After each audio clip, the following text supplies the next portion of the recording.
Honourable members' prayers. Almighty God, we humbly beseech thee to look with favor upon this Parliament of the Republic of Ghana. Grant that it may perform its high duty as in their sight. Give divine guidance to the President of the Republic. Endow members of Parliament and ministers of state with discernment and vision, integrity and courage, that through the labors of government, this land and people may be well and truly served, and their good purposes for the common human life be realized in our midst. O God, grant us a vision of our country, fair as it might be, a country of righteousness, where none shall wrong his neighbor, a country of plenty, where evil and poverty shall be done away with, a country of brotherhood, where all success shall be founded on service and honor shall be given to the deserving, a country of peace, where government shall rest on the will of the people and the love for the common good. Bless the effort of those who struggle to make this vision a living reality. Inspire and strengthen our people that they may give time, thought, and sacrifice to speed the day of the coming beauty of Ghana and Africa. Amen.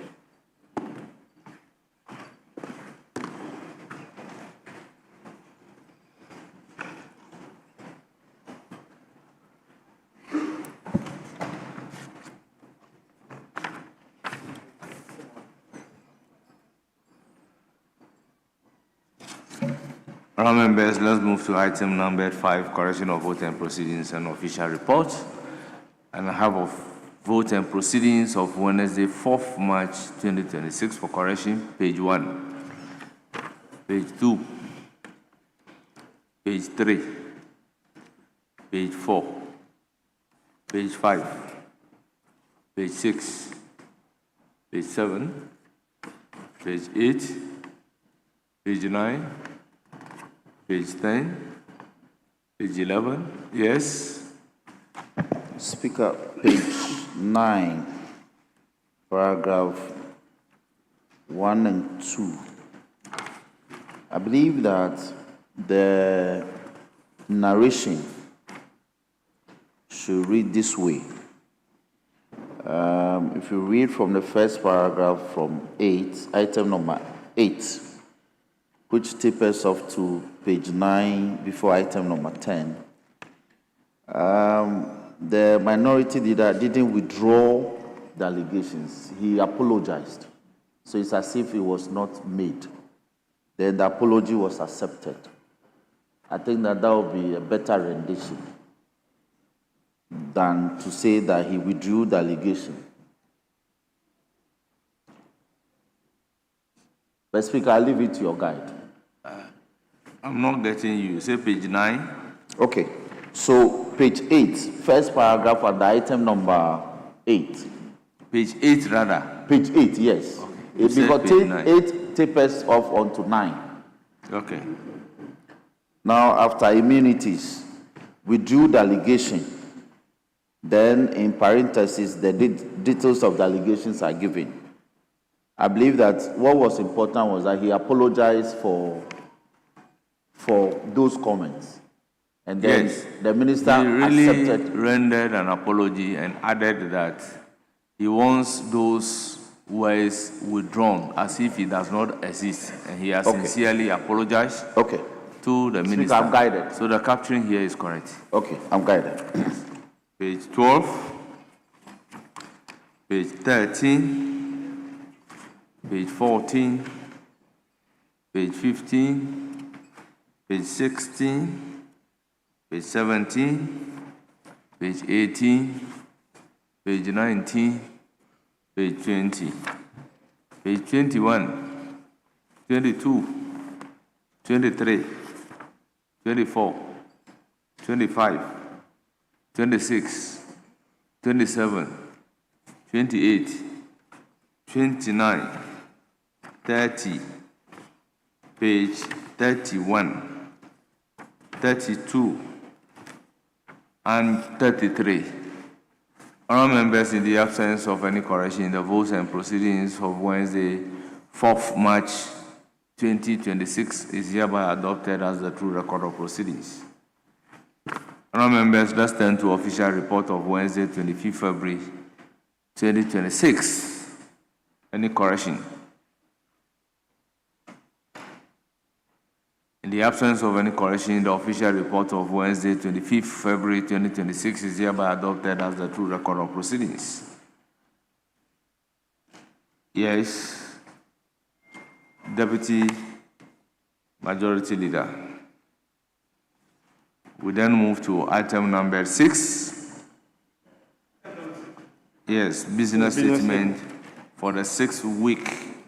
I will call on the chairman of the business committee to present the said business statement.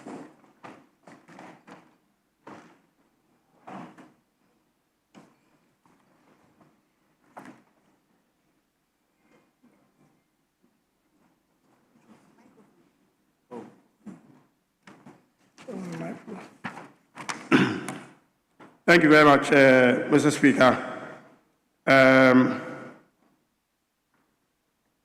In the first meeting of the second session of the 9th Parliament of the 4th Republic, explanatory memorandum on the business statement for the 6th week ending on Friday, the 13th of March, 2026.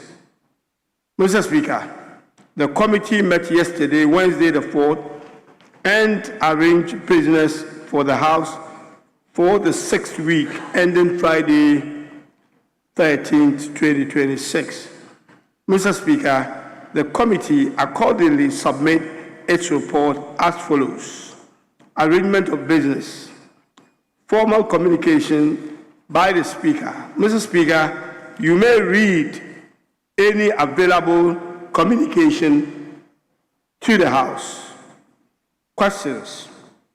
Mr. Speaker, the Business Committee has scheduled the following ministers to respond to questions asked of them during the week.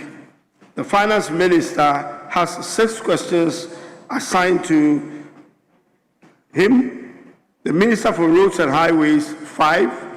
The Minister of State for Climate Change and Sustainability has 2. And the Minister of Health has 9. And the Minister of Communication, Digital Technology and Innovations, 8, giving us a total of 20 questions. Mr. Speaker, you know, 5 ministers are expected to attend upon the House to respond to 30 questions during the week. The questions are as follows, as the type of questions. There are 2 urgent questions and 28 oral questions. Mr. Speaker, pursuant to Order 91-2, Ministers of State may be permitted to make statements on government policy. You may also admit statement by honorable members in accordance with Order 93. Bills, papers, and report. Mr. Speaker, in accordance with Order 159, bills may be presented to the House for first reading. However, those of urgent nature may be taken through various stages in the day, in accordance with Order 160. Pursuant to Order 97, papers may be laid during the week, and reports from committee may also be presented to the House for consideration. Motions and resolutions. Mr. Speaker, motions may be debated and their consequential resolution, if any, taken during the week. Debate on the message on the state of the nation by His Excellency the President.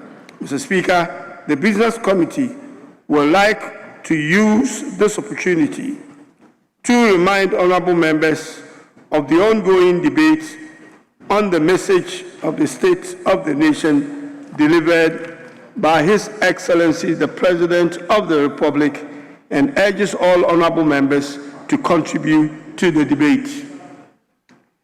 The debate on the message on the state of the nation will continue next week and the majority and minority leaders will conclude on Wednesday, the 11th of March, 2026.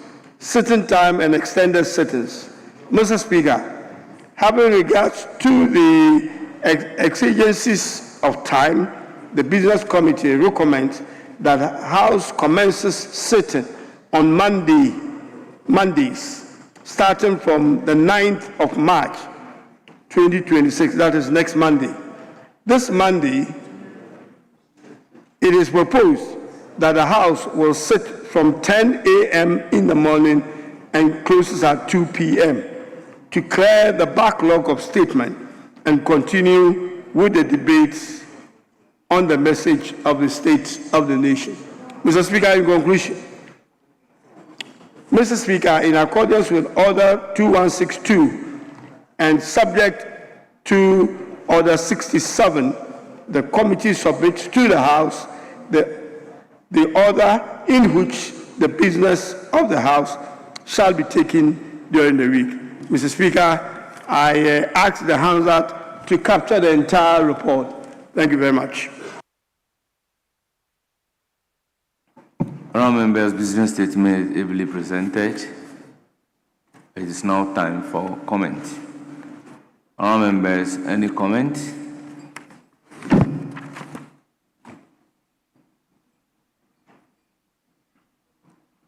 Yes, Deputy Minority Leader. Right, thank you, Mr. Speaker. With regards to the Monday sitting, I'd like us to re-emphasize that Monday sitting is for statements, and any member who absents, one is yourself, your statement will be scrapped off. So we want all members to be present and take up their statements as is being done. So that emphasis must be known. Well, there is addition to the business statement which we are accepting, that if you have a statement on that Monday and you did not make yourself available to make the statement, it will be taken to have been forfeited. You will not be given any further opportunity to make the statement. So members who have statements are duly notified to make themselves present and to be given the opportunity to make the statement. Any further comments? Yes. Mr. Speaker, I want to suggest to leadership if they could schedule the energy minister to brief us on our energy security in light of what is happening in Iran and Israel, if it's possible. If we just brief us. Honorable member. Question for if he can come and brief us. No, it's been maintained here severally that you have the tool to bring any minister to Parliament to either come and answer a question or you make a statement that the minister is supposed to come and answer. Statement by a minister as governed by the rules or ceremonial statement as in 91, Order 91 and 92 are voluntary. That is my understanding. Statements generally are voluntary. So what means are they going to use to compel a minister to come here to come and make a statement? By the rules, nobody can be forced, not even a member of parliament can be forced to make a statement. Mr. Speaker, I've witnessed on several occasions where suggestions have been made to the business committee. We maintain that using a business statement to say that invite a minister to come and make a statement. What of if the minister is not ready to come and make the statement? But if you ask an urgent question for the minister to come here and answer, the minister will come and answer the question. Statements generally are voluntary in nature. Mr. Speaker, I understand where you're coming from, but I'm saying This is not the first time we are getting that support. Yes, so The we are Femme telling Epoch- you that the it is Femme Epoch wrong. has been asking ministers to come and brief us all the time. It is wrong. Yes. You see, Mr. Siga, see, Mr. Siga. The Femme Epoch on several occasions You see, has let's use requested the the business parliamentary committee to schedule tools. ministers to brief us in this house. Mr. Speaker. Yes, Honorable Sule. Mr. Speaker, let me thank the leader for this business statement and to make an appeal on behalf of the Muslim community that on the 10th of this month, we intend to have our Laylatul Qadr. That is the ninth of power. And so if it is possible for us to sit in the morning and then close in the afternoon, it will give us the room to be able to prepare for that event. And so I want to make a passionate appeal to leadership so that they can do that adjustment for us. On Thank Monday? you. That's on the 10th. That's Tuesday. Tuesday 10th. Yes. Thank you. Very well. Yes, you have the floor. I'm grateful, Mr. Speaker. My concern is with the information that is uploaded onto the console. I must commend leadership for diligently uploading all necessary information. Unfortunately, members would agree with me that the font sizes are too tiny, and the console is also a distance from where we sit. My plea is to suggest that the IT department increases the font size. You can only increase up to 190, which still remains very, very tiny with most of the prints. So if something could be done about it so that we could read from the position where we stand or sit, we would be grateful.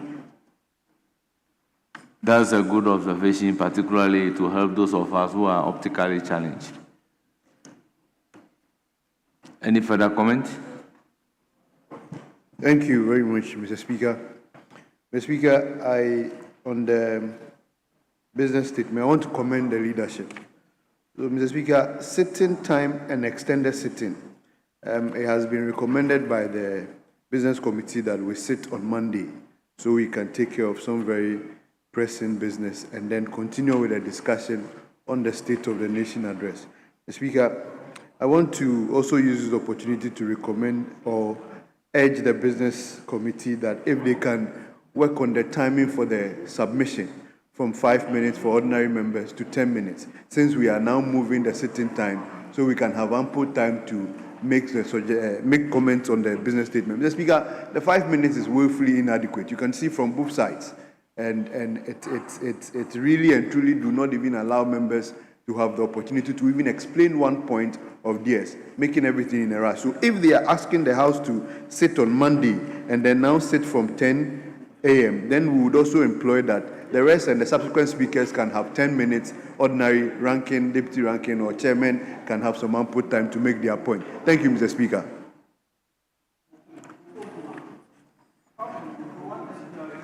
Yes, any further comment?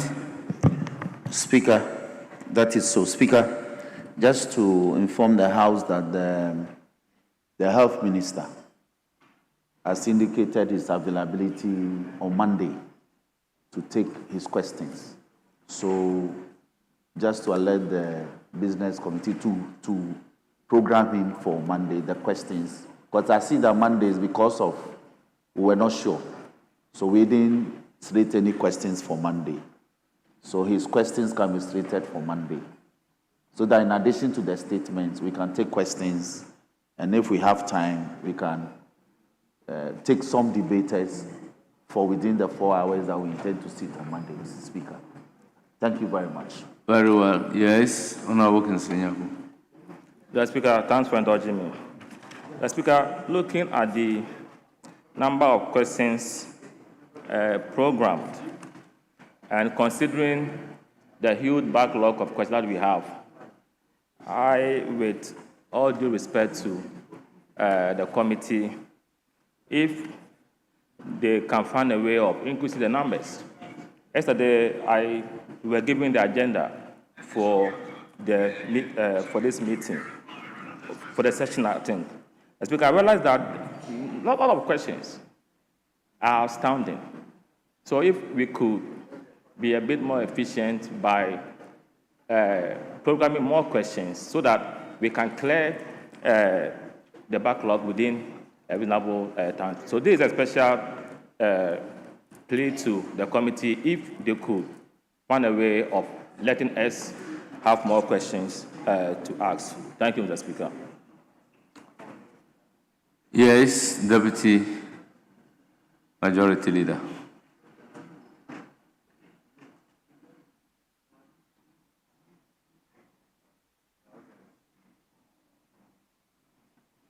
Thank you, Mr. Speaker. Mr. Speaker, the reason why we decided to sit on Mondays is precisely what Honorable just mentioned, for us to be able to clear backlogs, not only questions, but also statements. And then, of course, the debate hasn't finished. The debate will finish on Wednesday, where the leaders will conclude. So we have an opportunity to get more people. Again, the issue of time as to how many minutes should be, allocated to members, it's been basically looked at and see what ordinary members will do and ranking and others. So for the same reason, so we can get more people to be able to stand on the floor and contribute to the debate. We have over 270 people here. If everybody wants to debate and we have to give them 10 or 15 minutes to do that, we probably will not be able to finish the debate next week. So I think you should bear with us so that you try and compress the things that we are presenting in such a way that we'll be able to use the time allotted, wisely. On the issue of the energy minister coming to brief us, I thought we were talking about a war here. And you didn't ask for the defense minister, but the energy minister. Of course, I know the implications, with oil and all that.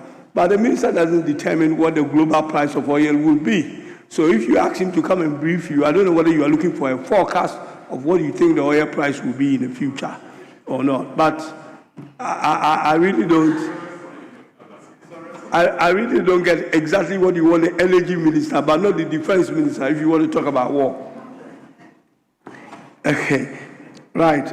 I think we'll take my brother's plea for the Muslims on the 10th, which is Tuesday. Yeah, into consideration, to try and make sure that we are able to work within a time that will allow them to worship. Front size of, I do agree that I think the front size sometimes is a bit too small, but I will urge my honorable brother. I had the same problem to check your eyes and check your glasses. maybe you are due for review. So, but we'll look at looking at the front size. I've had the same problem, so I do share your pain.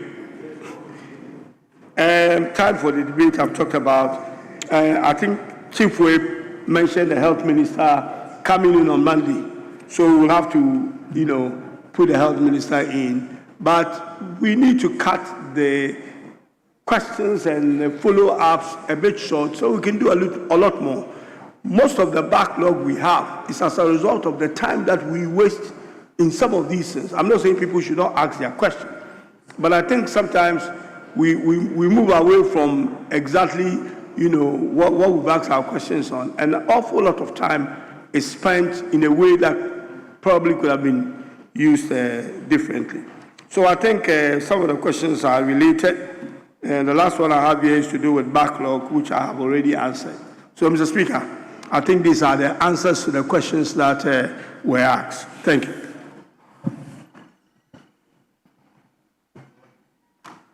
Honourable members, business statement as presented, subject to those modifications, is hereby adopted.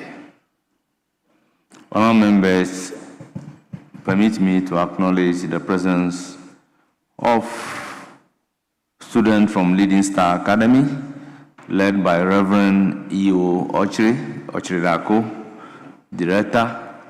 They are from Wejagbawe constituency, the number 60. We have Laura Senior High School, led by Barrow Primus, Headmaster. They are from Laura, the number 70. We also have students from Sebreco Alto Academy, led by Samuel Apedo Delali, a teacher. They are from Tema West, the number 34. We also have Akim Suedro Senior High School, led by Kinsley Adolfo Petron. They are from Akim Suedro, the number 70. We have Christ Reign Montessori, led by Felice Yeni, administrator. They are from Anya Suotung, the number 66. We have Valiant Ensign, led by Jimama Dokua.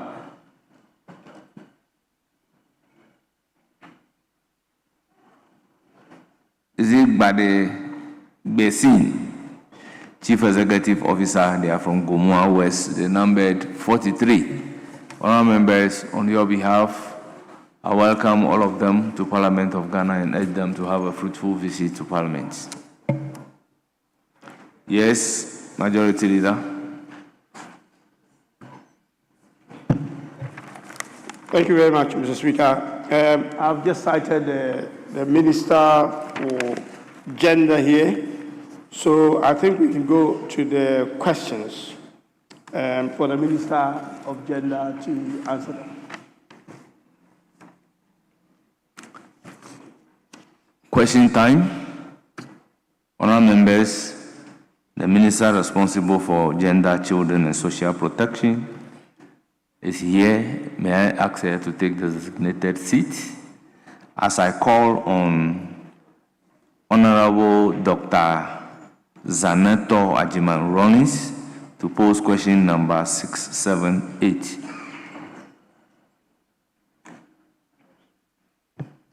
Mr. Speaker, I have the authority of the honourable member to ask the question on her behalf. Very well, please do.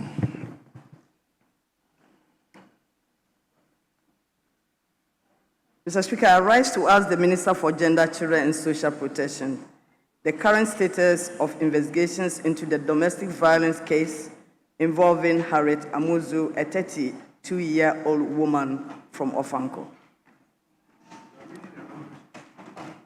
Well, the question numbered 678 is to ask the Minister for Gender, Children and Social Protection when the AU Convention on Elimination of Violence Against Women and Girls will be ratified and domesticated by the Parliament of Ghana. No, sorry, Mr. Speaker. Sorry, Mr. Speaker, I asked the question on behalf of Ms. Gloria. I don't have the permission of Ms. Gloria. I have the permission of Zenato.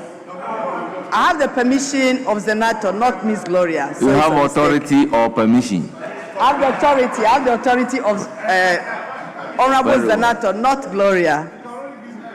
Sorry about that, Mr. Speaker. Mr. Speaker, I rise to ask the Minister for Gender, Children and Social Protection when the AU Convention on the Elimination of Violence Against Women and Girls will be ratified and domesticated by the Parliament of Ghana. Yes, Honorable Minister.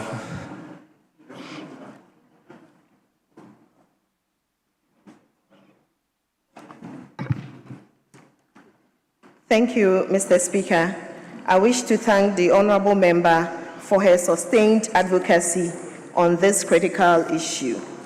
Mr. Speaker, the protection of women and girls from all forms of violence remains central to government's commitment to human rights gender equality, and inclusive development. Accordingly, the ratification of the African Union Convention on the elimination of violence against women and girls is a priority for the ministry. I am pleased to inform this August House that the ministry has commenced the requisite processes towards ratification. Recognizing the national importance of this instrument, the ministry has initiated processes to engage stakeholders to solicit broad-based support for the ratification of the protocol. Indeed, Mr. Speaker, you would have heard the president at the AU meeting in Addis Ababa this month that his commitment to the ratification is not in question. Mr. Speaker, I wish to assure the honorable member and this House that the ministry is diligently navigating the necessary legal and administrative processes and remains committed to achieving the ratification of the African Union Convention on the elimination of violence against women and girls. I thank you. Any supplementary question? No, Mr. Speaker, since the minister has assured this House, I don't have a follow-up question. Very well.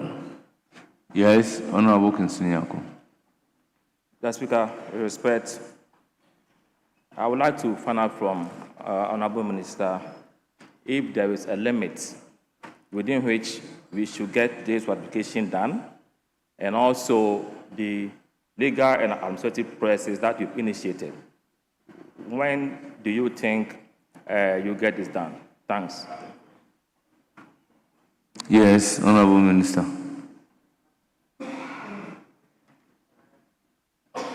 Mr. Speaker, I thank the honorable member for the question. I think Ghana wished to be the first to ratify. As we speak, none of the nations or countries have ratified. But beyond the ratification, I believe strongly, as the President, His Excellency John Dramani Mahama has stated, it's important that we get the buy-in of all Ghanaians and all critical stakeholders.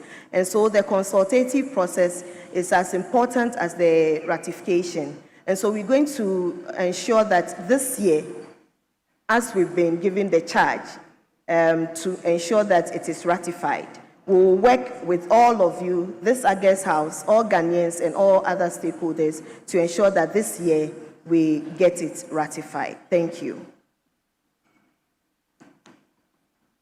We then move to question number 677, standing in the name of Honorable Gloria Owusu, Member of Parliament for Krobo.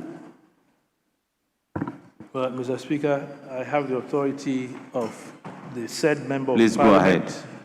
I am grateful. I rise to ask the Minister for Gender, Children and Social Protection the current status of investigations into the domestic violence case involving Harriet Amuzu, a 32-year-old woman from Ofango.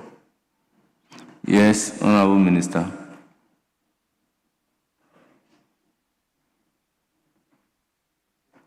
Mr. Speaker, I thank the honorable member for the opportunity to update this House on the matter. According to information from the Attorney General's Department, the accused person was granted bail by the Circuit Court. However, the state successfully applied for a protection order in favor of the victim, as well as a restraining order prohibiting the accused and his associates from contacting her. Mr. Speaker, I am pleased to inform the House that the police have concluded investigations into the case. The accused has formally been charged with the following offenses. A, causing harm, contrary to Section 69 of the Criminal Offences Act. B, threat of death, contrary to Section 75 of the Criminal Offences Act. And this is on 2 counts. C, physical abuse, that's physical assault, contrary to Sections 1BI and 3.2 of the Domestic Violence Act. And then D, sexual abuse, contrary to sections 1BII and 32 of the Domestic Violence Act. E, inhumane or degrading treatment, contrary to sections 1BI and 32 of the Domestic Violence Act. Mr. Speaker, the next hearing of the case is scheduled for 17th March 2026. The ministry continues to give the necessary assistance to the victim in terms of psychosocial support, counseling, and other protective or protection measures as required. Thank you. Any supplementary question? No, Mr. Speaker. Yes. Thank you very much, Mr. Speaker. Mr. Speaker, the last paragraph of the minister's response, with your kind permission, I will read it. She said the next hearing of the case is scheduled for 17th March 2026.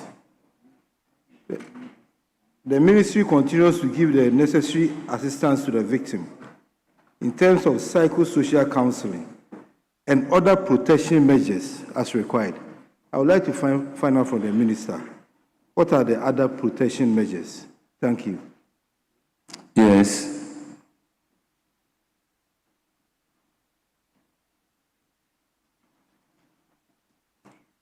Mr. Speaker, as my honorable member may be aware, the ministry, when we talk about the protection, we are talking about economic empowerment and other things that will, such as counseling, the psychosocial support, that will limit vulnerability.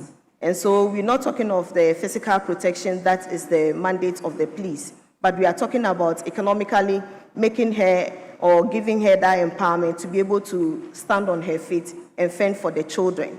And the children are also our key concern. Thank you. Honorable members, this is a big platform. So you want the detailed economic empowerment to be said on air?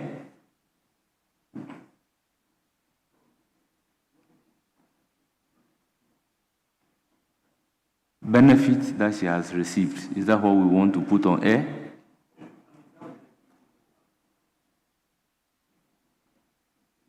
Yes. Mr. Speaker, I don't think there's nothing wrong putting it out in the public domain. We Ghanaians believe that if the left hand has done something to the right, it's not mentioned in public. You see, yes. Mr. Speaker, I think that it's important we let our country folks know exactly what the government is doing. Sometimes we have to let people know that the state takes care of its own. And so for this peculiar situation, if the minister is able to put it out there, I think that it's a boost to government. It's a boost. Yes, so the minister rightly indicated what they are doing. But the intendment of the question is for the minister to go into specifics, which I think may be unfair to the beneficiary. If it is you, please. Yes? Yes, Mr. Speaker, I do agree with you that in as much as the honorable gentleman wants to know, it would not be fair to put that on air for precisely what you said, the beneficiaries. And I think you asked a question that if it were to be him, would he want that? And I don't think that would be fair. So I will suggest that we don't give the specifics on this. Thank you. Well, in the absence of any further supplementary question, we move to question number 679, standing in the name of same Honorable Gloria Uwosu. Thank you, Mr. Speaker. I believe the authorization still holds. Yes. I'm grateful. Mr. Minister. It's not Mr. Sorry, Madam Minister. I would like to know the measures the ministry or your ministry has put in place to reduce the increasing cases of domestic violence in the country? Yes, Honorable Minister.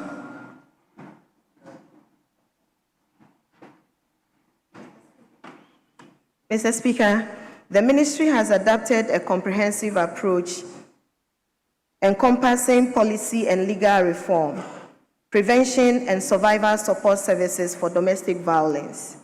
With respect to policy and legal reforms, the ministry has revised the 2007 National Policy and Plan of Action on Domestic Violence Policy to ensure alignment with evolving local and global realities.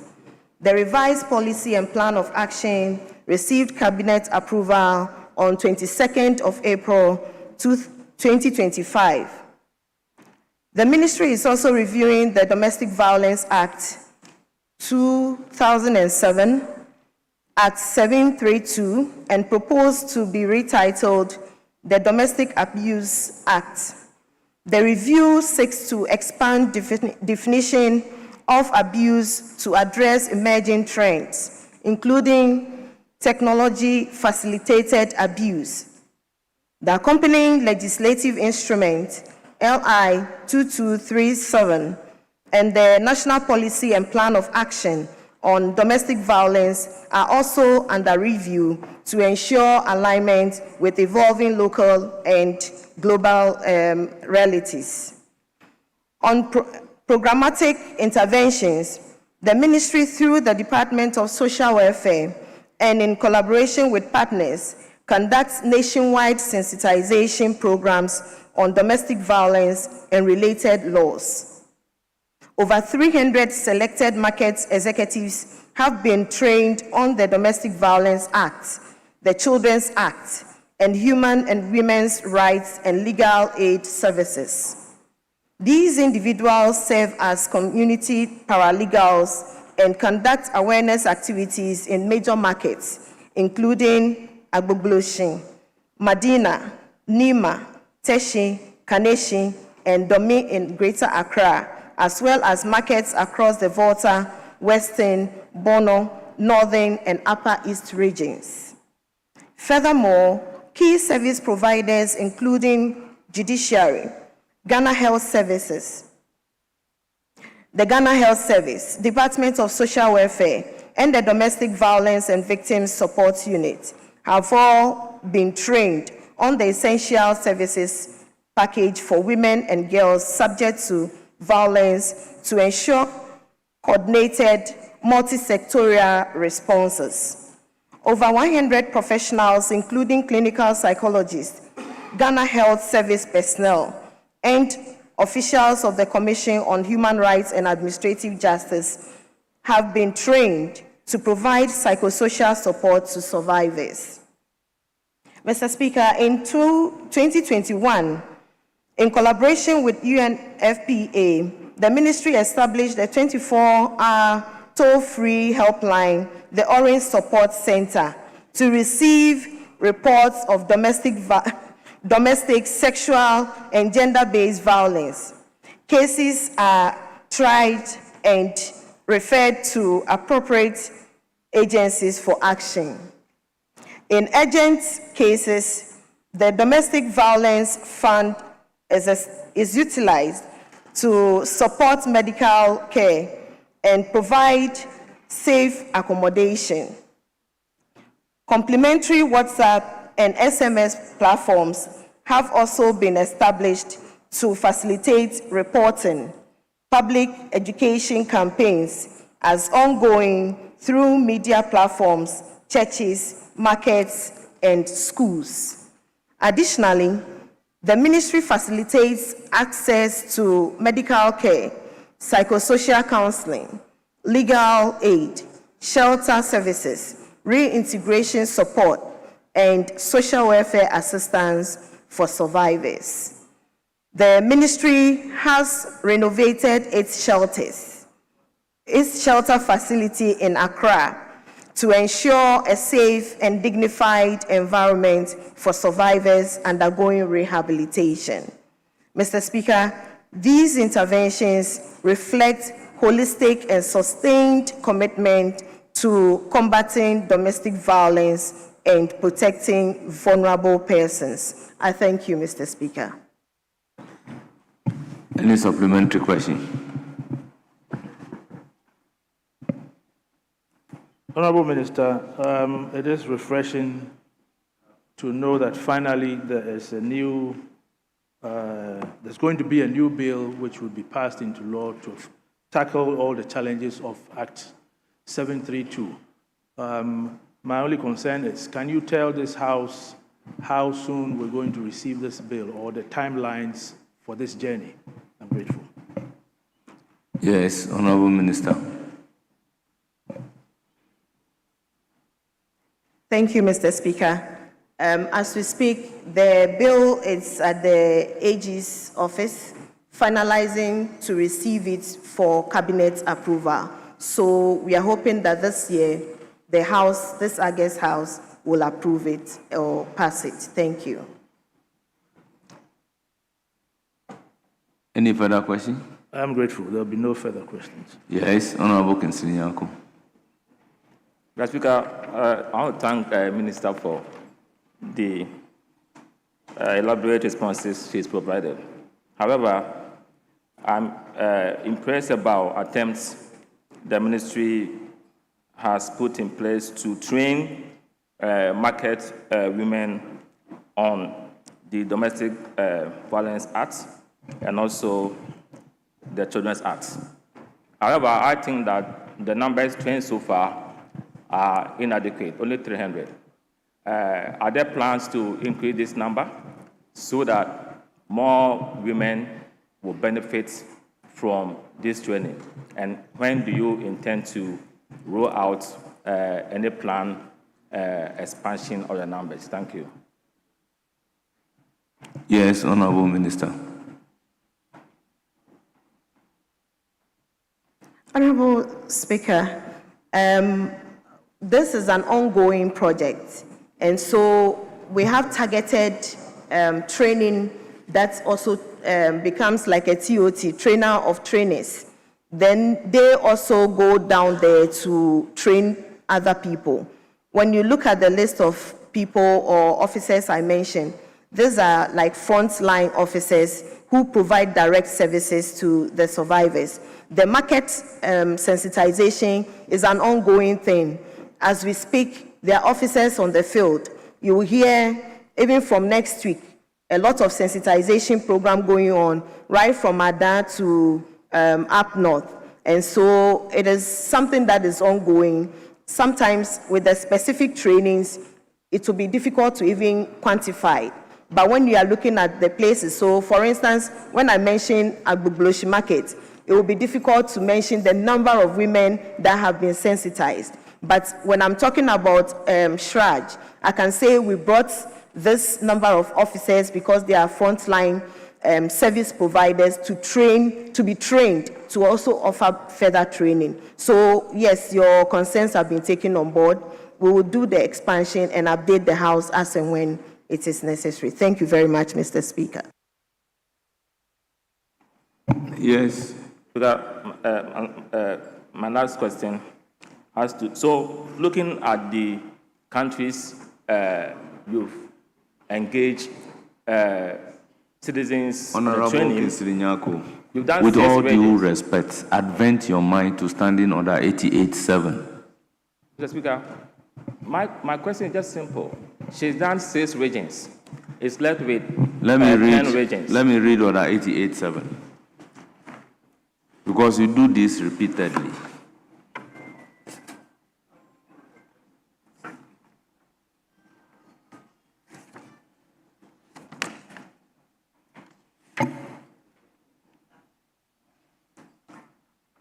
A member in asking a question shall not address the House, raise any argument, or offer an opinion. So during the time of questioning, you proceed to ask question.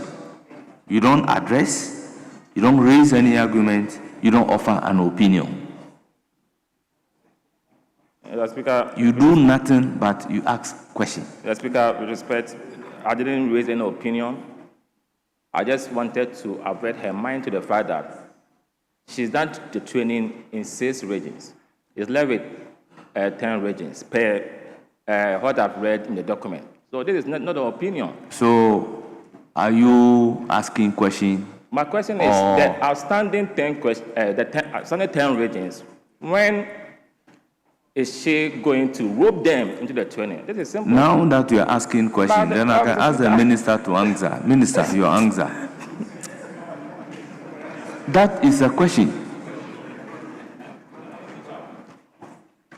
Yes. Thank you, Mr. Speaker. Actually, these are samples or examples of regions that have been covered, but we've done nationwide. As you know, the ministry has been in existence for a very long time. Now we're focusing and doing targeted training. We are covering everywhere. We have regional officers who are on the grounds in all 16 regions. When you go to the RCCs, you'll find them. And so maybe I can give you updates beyond what I'm providing to the House if you need them. Thank you. Yes. Thank you very much, Mr. Speaker, for the opportunity. Mr. Speaker, in the minister's answer, she said utilization of the domestic violence fund. I would like to find out from her the criteria set for individuals to assess the domestic violence fund. Please file a fresh question. She will bring all the criteria Mr. Speaker, and come and answer. Mr. Speaker, it's in the answer. Okay, what's an event case? She mentioned a fund. So if you want to know the criteria in assessing the fund, file a fresh question. Mr. Speaker, she will come and answer. Mr. Speaker, with all due respect, she said the domestic violence fund is utilized to support medical care and provide safe accommodation. So you are asking of a criteria for assessing. I'm saying that if the criteria is A, B, C, D, file a question and the minister will bring the criteria as an answer. Mr. Speaker, Honourable Member, I intend not to argue with you. If you don't have any other question, you can resume your seat. Honourable Members, we've come to the end of question time. On your behalf, I thank the minister for attending upon the House to respond to the question scheduled for her. Honourable Minister, thank you very much. Yes. Thank you, Mr. Speaker. Mr. Speaker, we'd like to go to statement, item number 8 on the page 3 of the other paper. But I wanted to pray with you because my understanding has come to my attention that Sunday is an International Women's Day. So Honorable Tozu wants to make a commemorative statement, which I have brought to your attention to see if you grant it. So it's at your discretion before we start the debate on the SONA. Thank you. Honourable Members, I have a cause to complain that normally whips transmit statement or recommend statement. But on this particular occasion, on same subject matter, various whips transmitted more than 6 statements instead of recommending one to be taken and others reducing their own into a comment on the statement. Every statement on the subject matter has been transmitted. So if you admit statement in that particular manner, if a statement is made, who then will comment on the statement? So it is advisable when you have a multiple statement on same subject matter, you meet your side and agree on one person to make the statement and others will reduce their own into comments. So I will call on Honorable Reverend Helen Ajua Ntoso to make the statement.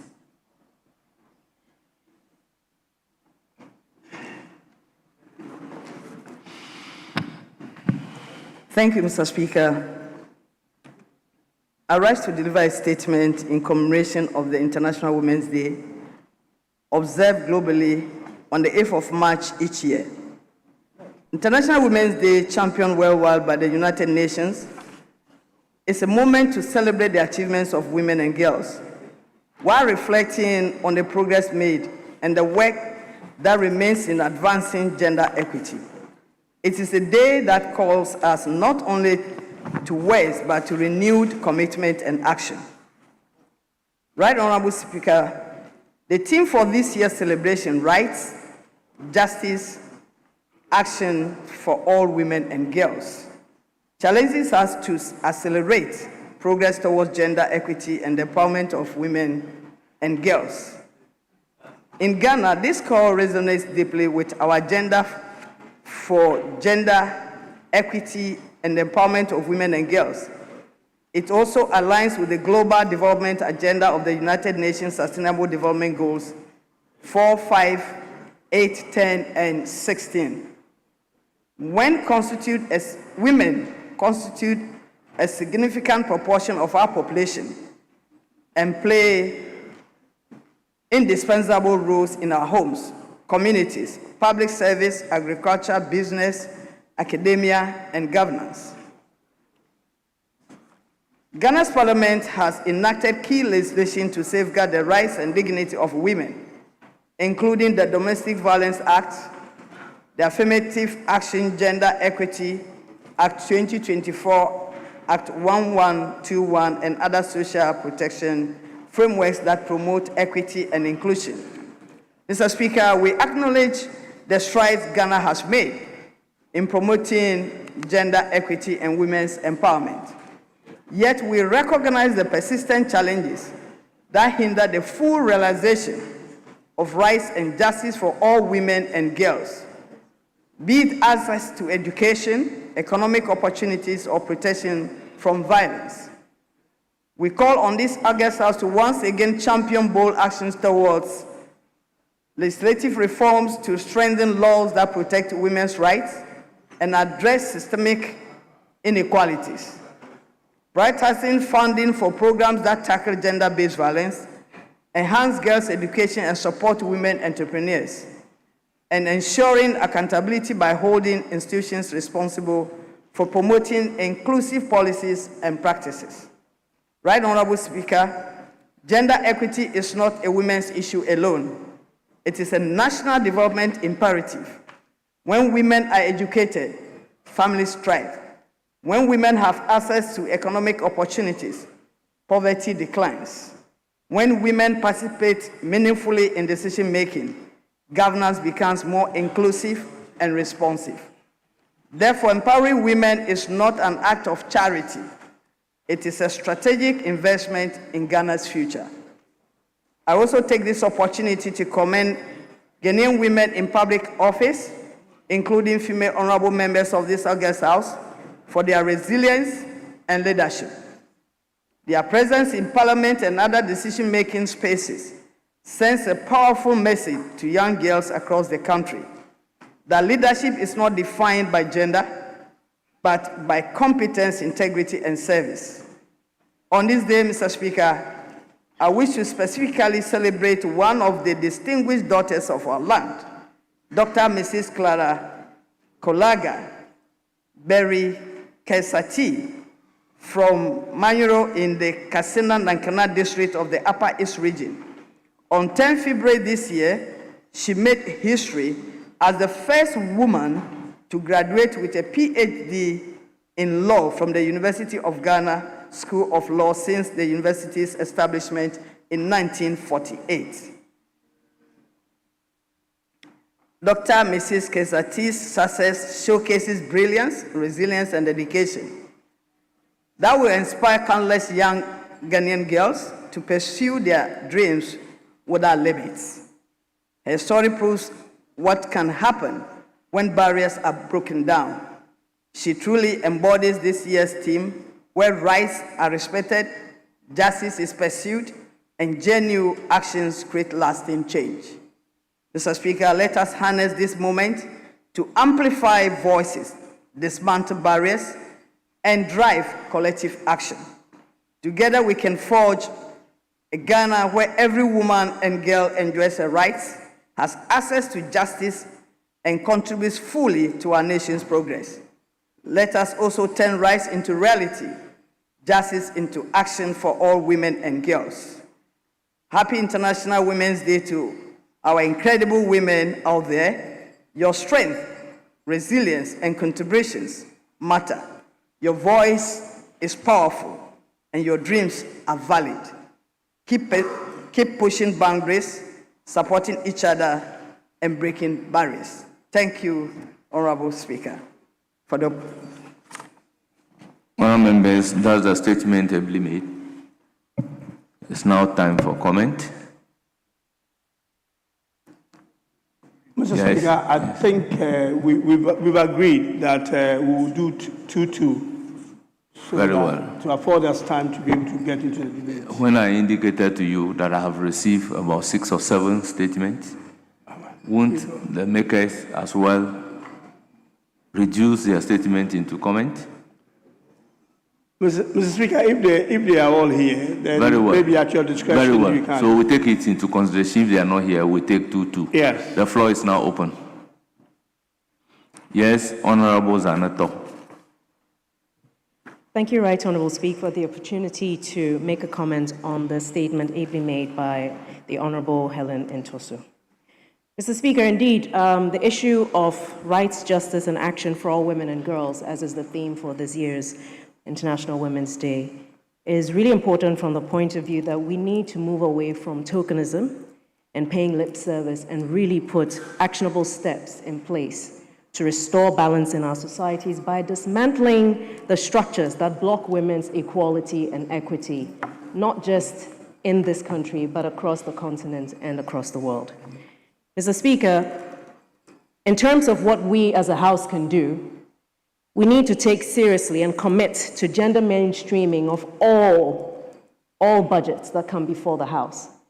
Some countries on the continent, like Uganda, have done so, and the rules they have set for themselves are that they will not allow budgets to be passed unless they satisfy the criteria of gender mainstreaming.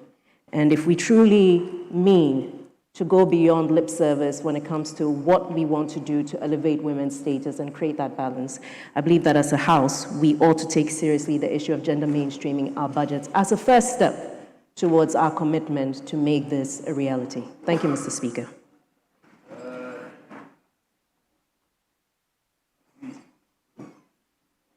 Yes, Honorable Zuwera.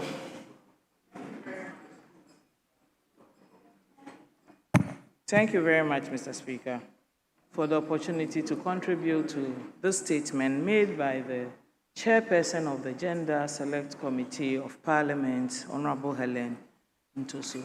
Mr. Speaker, we all know that women and gender issues remain topical only because so far we have not been able to achieve parity. Mr. Speaker, it becomes incumbent on us, especially as members of Parliament, especially as leaders in our communities, leaders in government, to ensure that we take actions that will reduce this phenomenon from an annual ritual of statements to actions that we can concretely show to improve the equity and parity issues that we seek. Mr. Speaker, first of all, if you look at all our brothers, our husbands, our fathers, if they never tell their life story without mentioning their mother, none of them would be able to say that they made it all without their mother. In most instances, we hear stories about mothers selling their clothes, selling their jewelry, literally sacrificing to bring up their children.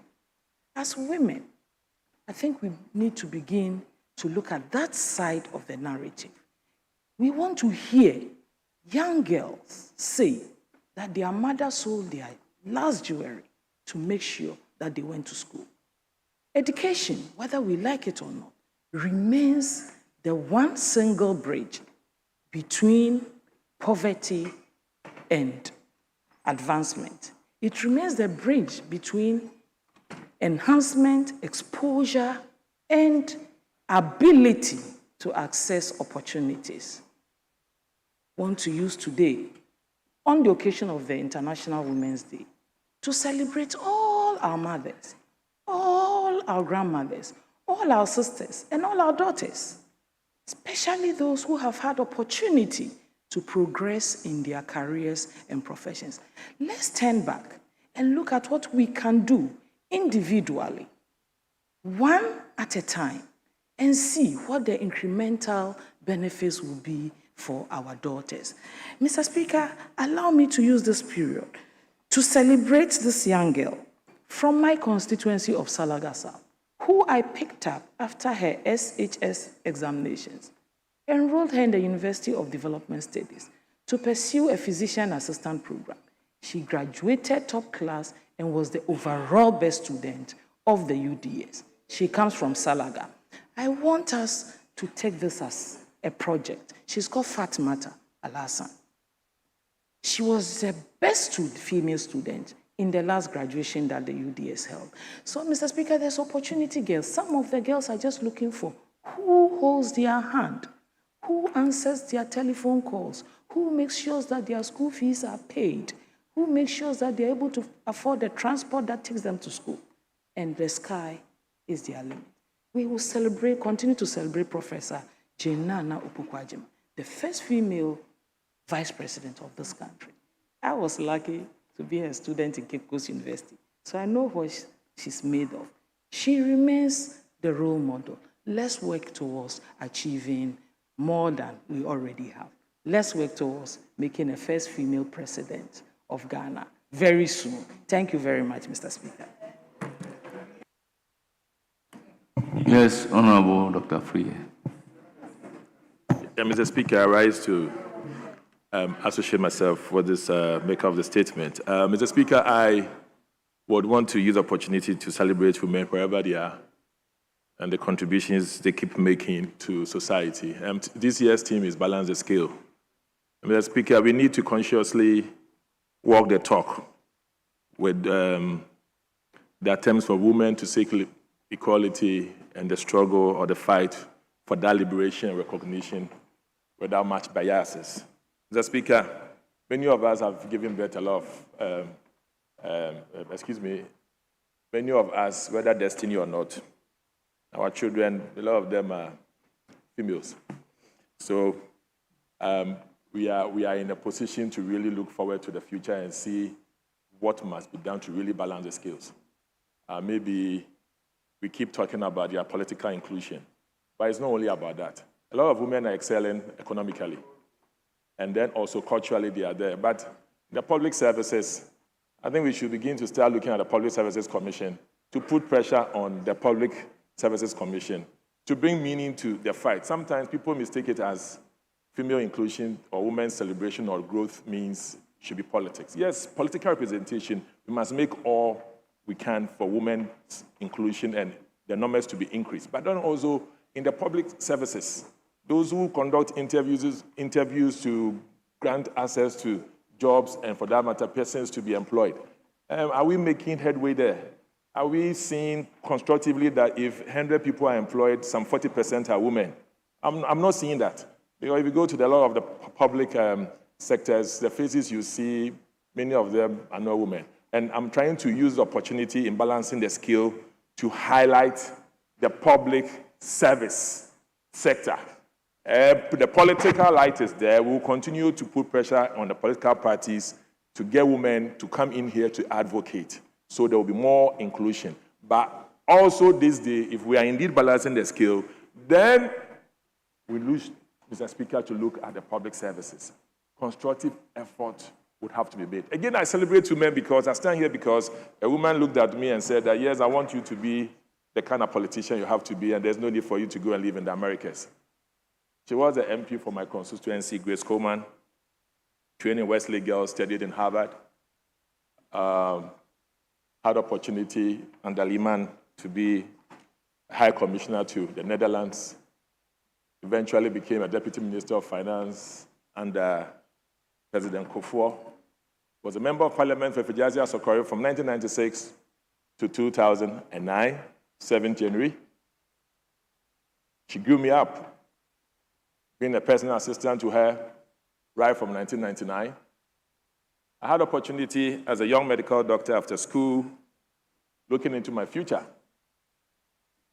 having come through student politics. She looked me in the face and said, there's no other place for you to be than home.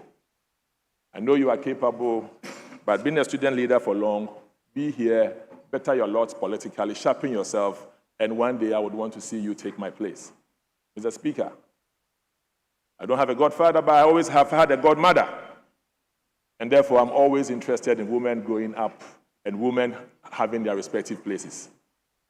Women, today I associate myself with you, but for you taking care of me at home, and by for you also seeing me and seeing that the need for me to also grow myself in a way that I find myself into this house.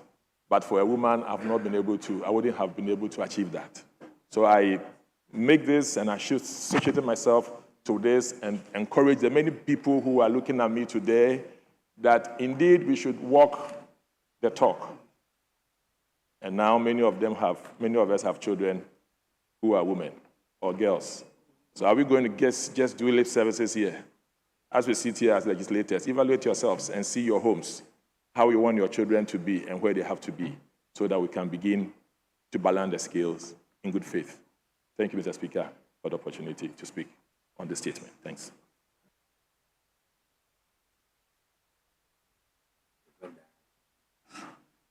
I will give the floor to the Minister. Thank you, Mr. Speaker.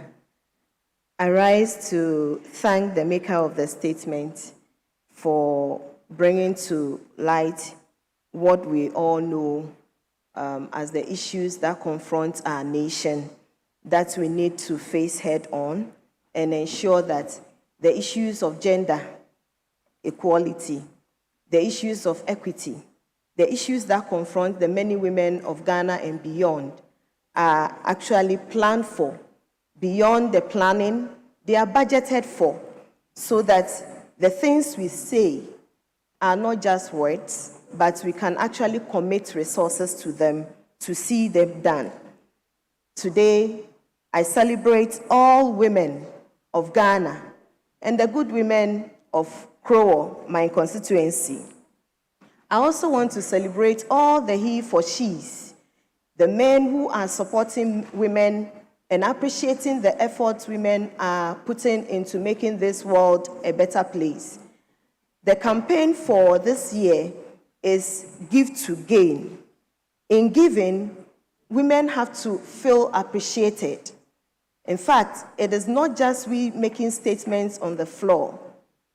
A lot of effort has to come from this house to the entire nation that we need to support women and women's activities.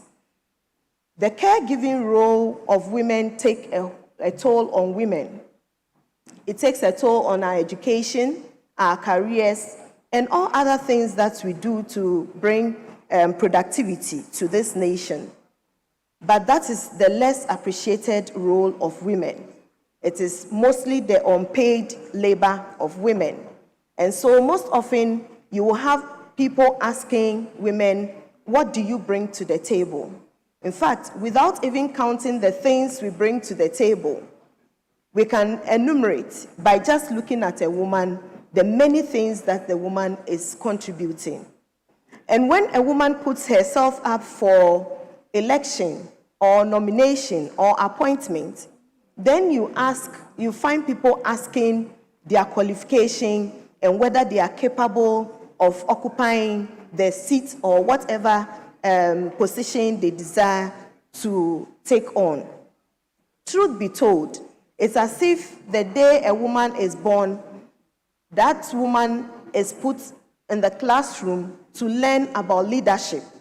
I believe as a nation, knowing how culturally women have been brought up, it is not time for us to be asking whether any woman is capable of occupying any position.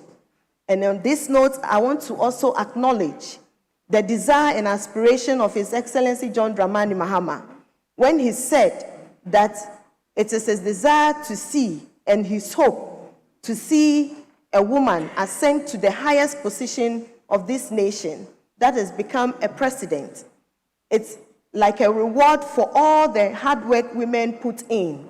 And in this house, respectfully, Right Honorable Speaker, may I ask that when a woman puts herself out here, the support that we need, maybe heckling is part of parliamentary activities or proceedings, but please, we are all bound to make mistakes. Let me use the opportunity and this platform to appeal to colleagues that you be a bit charitable to the women who put themselves out to also make sure that our gender, our sex is much more appreciated beyond sitting on chairs and occupying the seats of parliament. Women have now come on board. Men have been there from the beginning. We are not asking you for favors. We are asking you to acknowledge the fact that before we even said the whistle was blown, men had taken the lead because of our cultural and cultural orientation and then socialization. And so as we go forward, give to gain, and as we look for justice, equality for all women and girls, I plead with this House that we look at the issues beyond making statements and beyond words and putting real action to ensure that women benefit. I congratulate every woman everywhere, and don't look down on yourself. Keep rising, and beyond the skies is your limit. Thank you. Yes. Mr. Speaker, leadership yields to Reverend. Very well. Thank you, Right Honorable Speaker. I rise to foremost commend the maker of the statement, Honorable Reverend Helen Adjournment, Member of Parliament for Karachi West constituency, for bringing this very important matter to the fore, and to congratulate all our women across the world, particularly our Ghanaian women and our colleague female MPs of Parliament, for the incredible work they've been doing over the years in ensuring that the world is made a better place. Mr. Speaker, we join the millions around the world, even ahead of 8th of March, to celebrate our women. Indeed, every day is a celebration for our women, but we recognize the 8th of March as recognized by the United Nations to celebrate women. And this year's theme I find very appropriate: rights, justice, action for all women and girls. Mr. Speaker, historically, we know that women have held very prominent roles in society beyond occupying spaces in the kitchen. Our history as Ghanaians cannot be told without the role of Yasantwa, a warrior.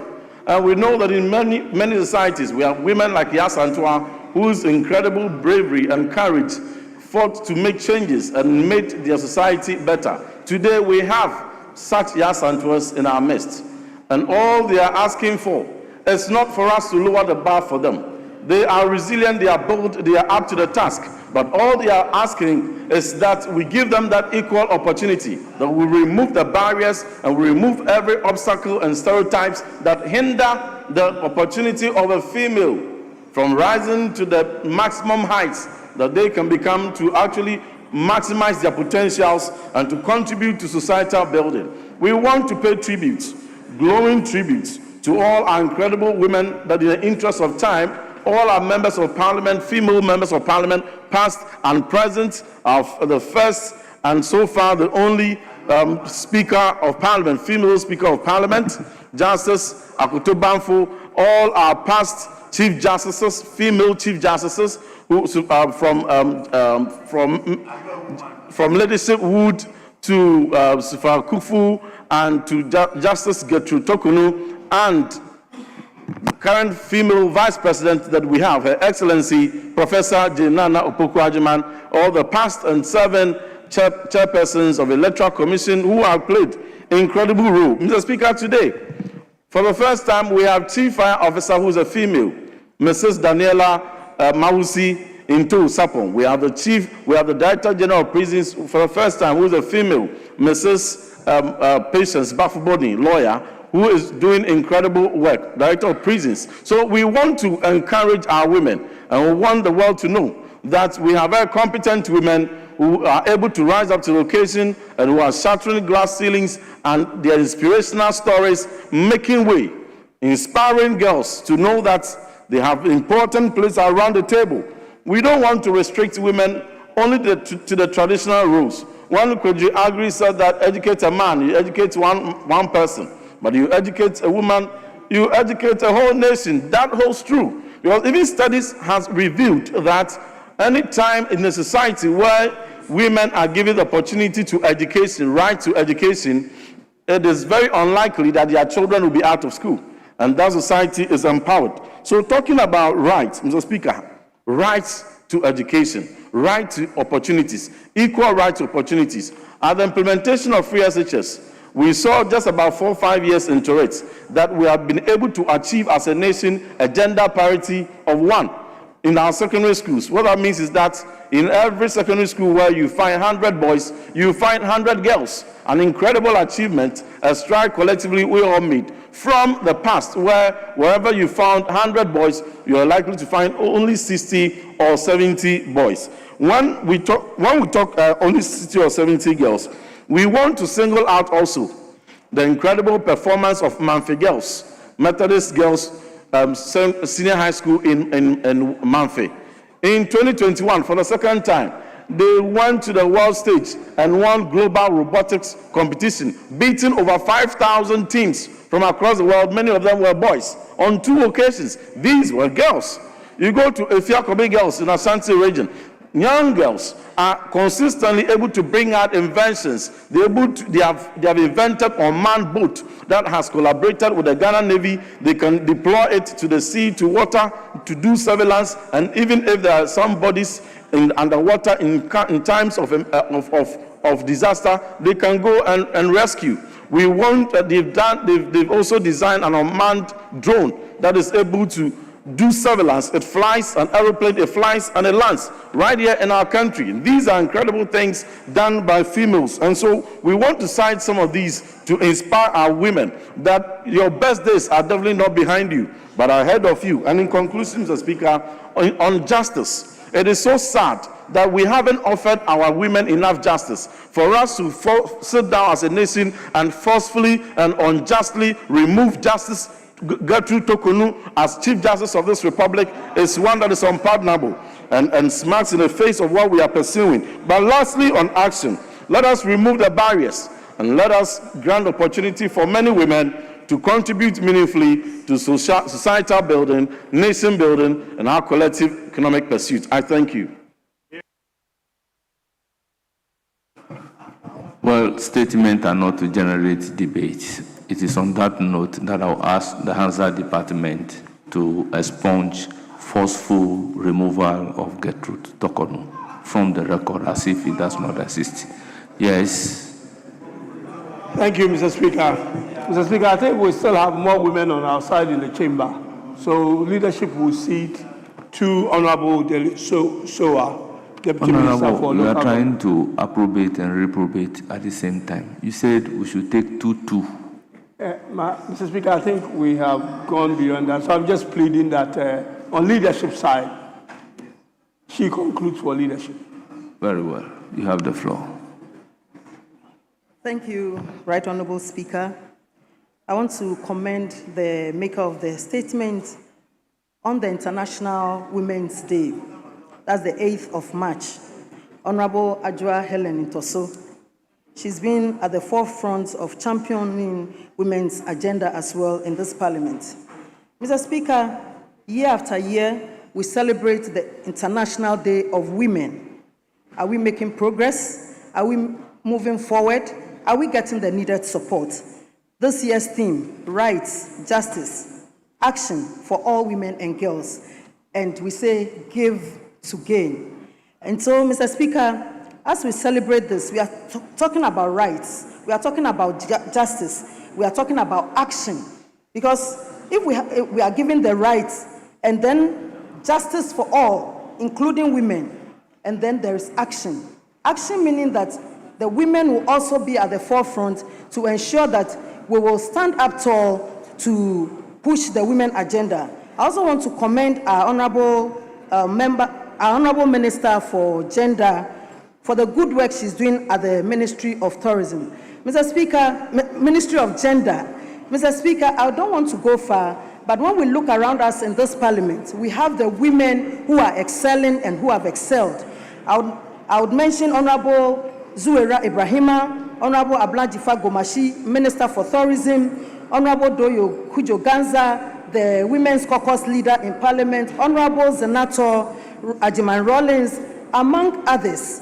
There is a lot we are doing for Mother Ghana in our constituencies and in our ministries as well. Mr. Speaker, as we speak, we have 14% women in this parliament. And time in and time out, we go for elections. Most of the time, women are pushed on the side by our male counterparts. We are not saying they shouldn't contest us, but we are saying that they should give us the needed support, that when a woman is excelling, let us give to gain. That is, to bring the woman on board to gain more for our nation. Mr. Speaker, when we look at the female MMDCs, that is the Metropolitan Municipal District Chief Executives, we have 29 women, which is woefully inadequate. And sometimes it is about making sure that we push the women down there to come up. At the assembly level, the women are not there. At the unit committee level, they are not there. What do we do to bring them up? We need to mentor them, make proper mentorship arrangements to ensure that we are able to bridge this gap where the women are found wanting. And if you're a woman also watching and listening, let us come together to ensure that as we hold the door open, other women can come into it. Mr. Speaker, yesterday I had the opportunity to go to attend a program at the Australian High Commission. It was about International Women's Day. And this young lady said, sometimes the women want to move up there, but there are certain barriers that deter them. For instance, you get to a point, you have to go through certain things, which I wouldn't want to mention on the floor of Parliament. And so when you get to that point, you wouldn't want to go further if you do not have the needed mentorship, someone to push you on. Mr. Speaker, on the floor of this Parliament, a woman rises to speak. Though heckling is part of our proceedings here, sometimes the heckling is not good enough. We go as far as even on social media to make mockery of that woman. It is not easy to rise up here to speak. And so, therefore, we need the needed support from our colleagues here, even as we go out. Mr. Speaker, I would want to also speak about the women in agriculture. Sometimes access to land, access to facilities, to enable them ply their activity very well, sometimes it's very difficult. As well as the women traders who even go in to buy the agricultural produce. We hear of them being robbed along the way and their money is taken from them. What are some of the measures we can put in as a parliament to ensure that women are aided, women are supported? Mr. Speaker, with the MMDCs, as I mentioned, we have only 2 female MMDCs in Greater Accra. That is the Tema Mayor and the Adenta Chief Executive. As the affirmative action law is in place, we would urge all authorities, all political parties, Minister, conclude. all political parties, all in authority to ensure that we bring women on board, women who are capable, and we are out there, we are ready to work, and we are ready to move other women along and move our nation forward. Thank you very much, Mr. Speaker. On this note, I wish every woman from the Dadekotopon constituency to the Salaga constituency a happy International Women's Day. May God bless us all. Thank you. Honourable members, that brings us to the end of comment on the statement on International Women's Day celebration. Yes, Deputy Majority Leader.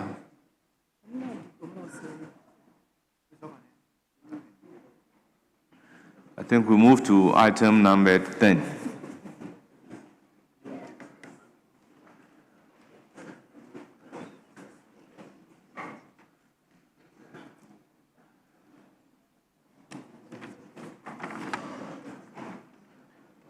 Mr. Speaker, you talk of item number 10.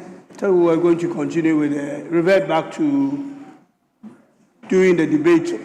That is the item number 10, that this House thanks His Excellency the President of the Republic for the message and the state of the nation. Okay, thank you very much, Mr. Speaker. Yes. So we revert back to the debate on the message. Very well. Yesterday, we started from my left side, so today we have to start from the right. I proceed to give the floor to Honorable Peter Nochu Kotui. Timekeepers, he is speaking for 10 minutes. Thank you, Mr. Speaker, for the opportunity to comment on the State of the Nation address delivered by His Excellency, the President of the Republic of Ghana. And before I do that, Mr. Speaker, I want to wish your wife a happy Women's Day. Yes, my own wife and all women in this house. Thank you very much. I also want to wish Her Excellency Lordina a happy International Women's Day. Thank you. Yeah. Oh, I have done that already. Yes. Thank you, Mr. Speaker.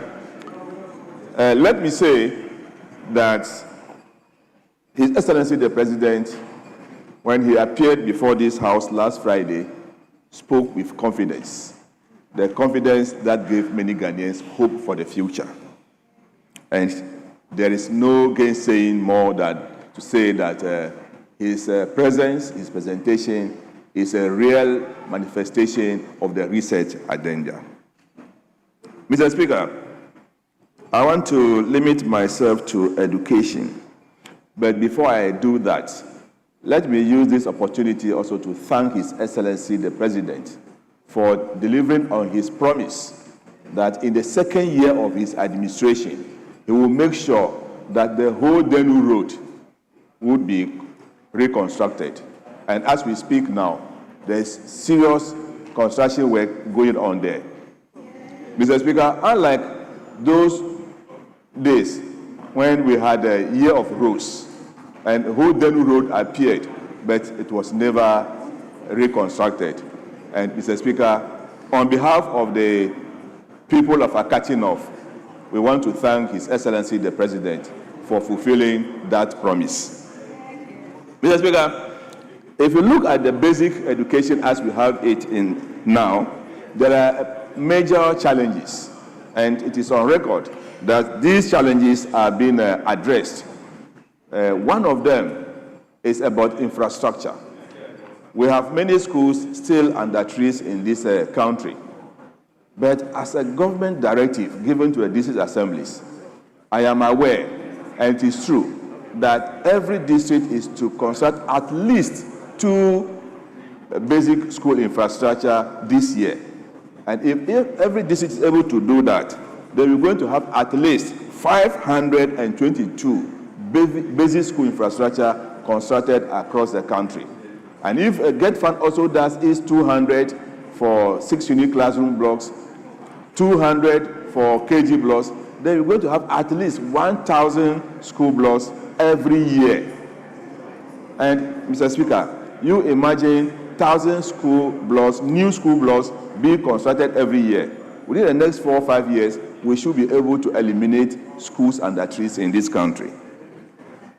Mr. Speaker, one significant achievement is also the payment of all arrears of capitation grant that this government inherited from the previous government. It is on record that the Ministry of Education was owing schools in this country much capitation grant. But as we speak, government is up to date on the payment of capitation grant to all schools in this country. So also is BEC registration. Mr. Speaker, during the last parliament, you will remember that as a member of the Education Committee, we had to speak before funds were released to West African Examinations Council to organize the BEC. There was even a time in 2024 that WAEC was going to postpone the conduct of the BEC. But, Mr. Speaker, but for the intervention of the Education Committee and Parliament, we were able to avert that disaster. So going forward, Mr. Speaker, I can say on authority that government does not owe WAEC on the payment of BEC registration. So also is that of WASE. So also is for the senior high school examination, which we call WASE. There is a dedicated funding for WASE this time, and Get Fund is responsible for it. And as we speak, payment has been made for the 2026 WASE. What again do we need? So we want to assure Ghanaians that after education, everything is on course. Mr. Speaker, if you look at the basic level again, there is expansion in the school feeding program. It is on record that before this government took office, the school feeding program was bedeviled with corruption. I can say on authority again that, Mr. Speaker, in my constituency, a school which had 120 enrollments, records show that it had 270 students being fed under the school feeding program. And that was across the district, and I am sure it was also across the entire country. Mr. Speaker, by eliminating those corrupt practices, more pupils are now enjoying the school feeding program with even quality food, because with the increment in the feeding fee and also making sure that locally produced foods are used in feeding the students, the nutrition level has gone up very much. Mr. Speaker, furniture has been the major problem facing basic schools in this country. You will go to some schools and you will realize that students lie on the floor to write. I can tell you that, Mr. Speaker, government is taking efforts to eliminate this canker in our basic schools. So we need to thank His Excellency the President for making sure that allocation of about 200 million from Get Fund is going to be used for the construction or provision of furniture for basic schools, and that this assembly is also going to make sure that 10% of their funds are used to procure furniture for basic schools. And we are going forward. Mr. Speaker, yesterday one member made a comment on the licensure examination at from the other side about licensure examination. The promise government made, or the NDC made, was that they were going to, or were going to make it part of the curriculum for colleges of education. So those who left colleges already would have to take the examination, because they will not go back to college, study under the curriculum, and then write the examination. So until that is done, they must write the examination so that they can get the license to be employed as teachers. So I want to correct that misrepresentation by the other member from the other side, that we promised that we will eliminate licensure examination, but we have not done it. This is the truth on the matter. Second Deputy Speaker will take the chair. Mr. Speaker, if you come to allowances for colleges of education students, government has directed that the payment of the allowances should be regulated. What it means is that it's now being paid directly by the Controller and Accountant General Departments. So everything, not that there will be students will be paid on the table or money is paid to anybody to be given to students. Now they are on government payroll, and that is what is being done now for students of colleges of education. So as soon as workers receive their salaries, students also receive their allowances as well. They will not have to wait for 3-4 months, and even the allowances will not come. So the system has changed, and students are receiving their allowances through Controller and Accountant General Department. Mr. Speaker, the President also announced that new universities will be created in the newly established regions of the country. So at least 5 universities are going to be established, 3 technical universities and 2 other universities, to make sure that qualified students can gain admission to universities going forward. What is important is that, Mr. Speaker, we all need to support His Excellency the President so that he can achieve his objectives for education in this country. On that note, Mr. Speaker, I want to thank you very much for the opportunity. Thank you very much. Let me now turn to Honorable Dr. Ayu Efriye. Honorable, you are ranking. You have 10 minutes. Yeah, Mr. Speaker, I rise to comment on the State of the Nation's address. Mr. Speaker, before I do so, I would want us to put some figures into perspective.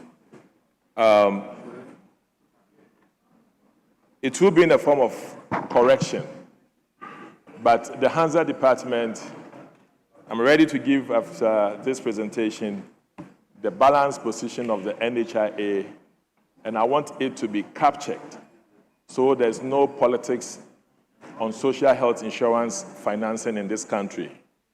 Mr. Speaker, in the presentation of the President, indeed, I would want to quote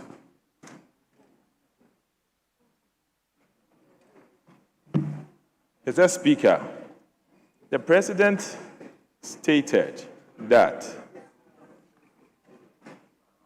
and I quote, claims payments are now timed with facilities no longer waiting more than half a year for payments. Mr. Speaker, there has not been delays in payments, and there is no day that was inherited by the new government since 2025. Mr. Speaker, as of 7 January 2025, the NHIA had a positive balance of 1 billion. Mr. Speaker, as of then, they had paid providers up to October. Conventionally, Mr. Speaker, providers would wait up to 3 months before claims are paid. Mr. Speaker, as based upon this convention, as of January 7th, all payments of providers in this country, October, has been done. Now, it was for them to submit November, and that would take processing of December, January, and for them to be paid in February. Mr. Speaker, so I don't know why the President made this statement. And it must be put right that as of January 7, there was no delays in provider payments in this country. Again, the NHI inherited a positive balance of 1 billion, and that is what they used to pay claims of November, December, January, and February. Mr. Speaker, payments are roughly about 220 million. So when you calculate payments of 220 million for 4 months, all the payments the NDC did last year for November, December, January, February were monies that they inherited in the positive balance of the NHIA, and I am going to tender in the balanced position of the NHIA as of January 31st, 2025, so that we kill this mischief once and for all. You did not inherit a poor position from the NHIA, and there were no delays in provider payments. Again, Mr. Speaker, another terrible blunder, again, that if it's not corrected, it sends pain to the heart of the many youths who have not been employed, and that of the son and daughter of the cocoa farmer who has not been employed as well. Mr. Speaker, the President again in his statement stated that, and I would want to quote, at the beginning of 2025, 103,000 trained health workers were still awaiting placements, employment, or enrollment on the payroll. Over the past year, 13,500 nurses and midwives, along with hundreds of doctors and pharmacists, were absorbed. Mr. Speaker, these 13,500 recruits were inherited by a clearance that was issued by the MPP government. It was not even 13,500. Mr. Speaker, it was 15,400. Again, I will tender the document for the purpose of this House and for the Hansa Department to capture. You inherited a clearance of 15,400 and you decide to put them on the payroll.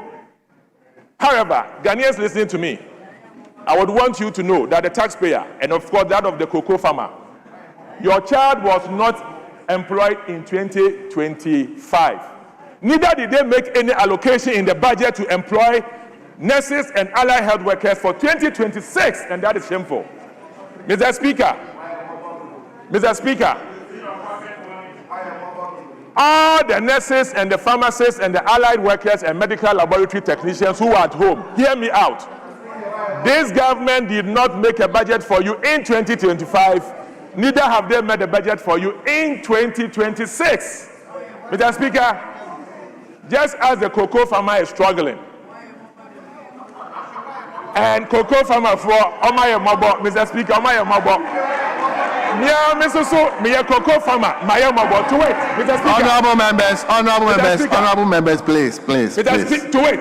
The heckle is too much. I am sensitive on the issues of cocoa farmers. Honorable members. Because, Mr. Speaker, the name AU is a Mampo Equiapim name, which was that of my great-grandfather who commercialized cocoa farming.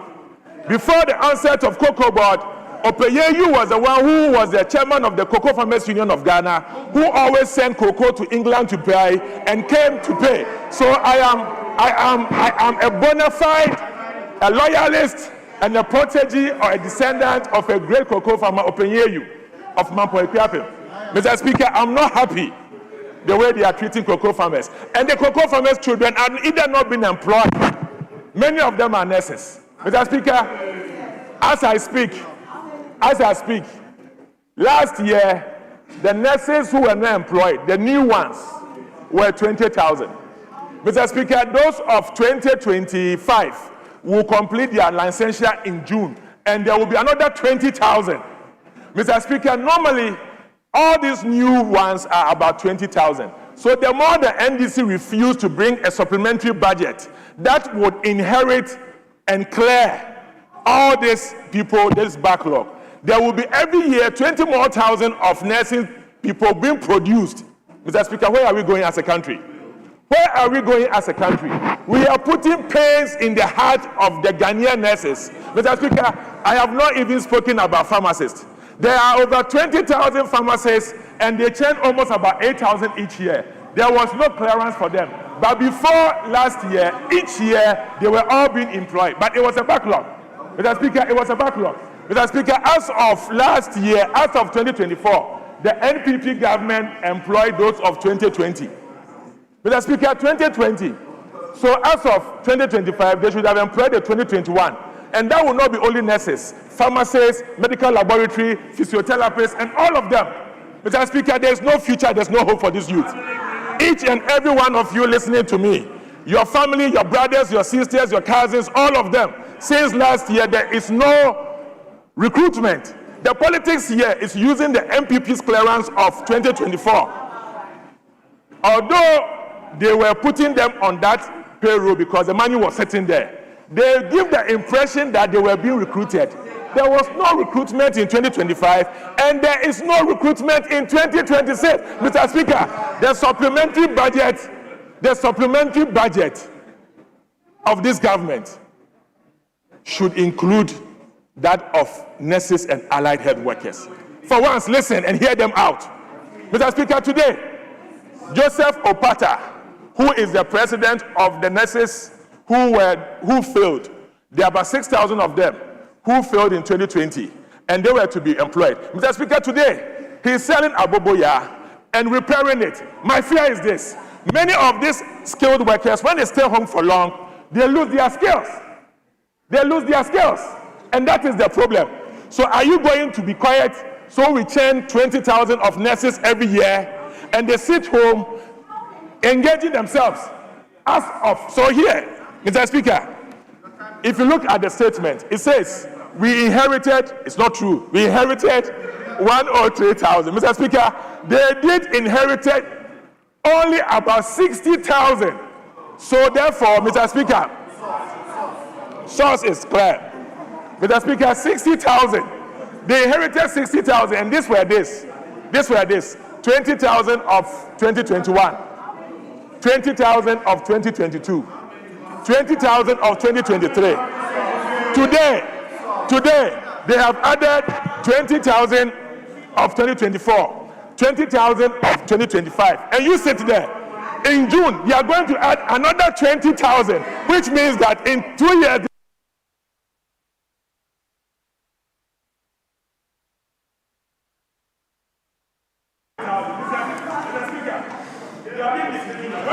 Thank you, Dr. Ayu.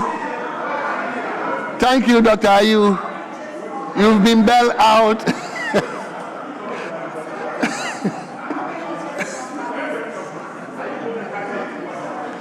So let me now turn to Honorable James Agaga.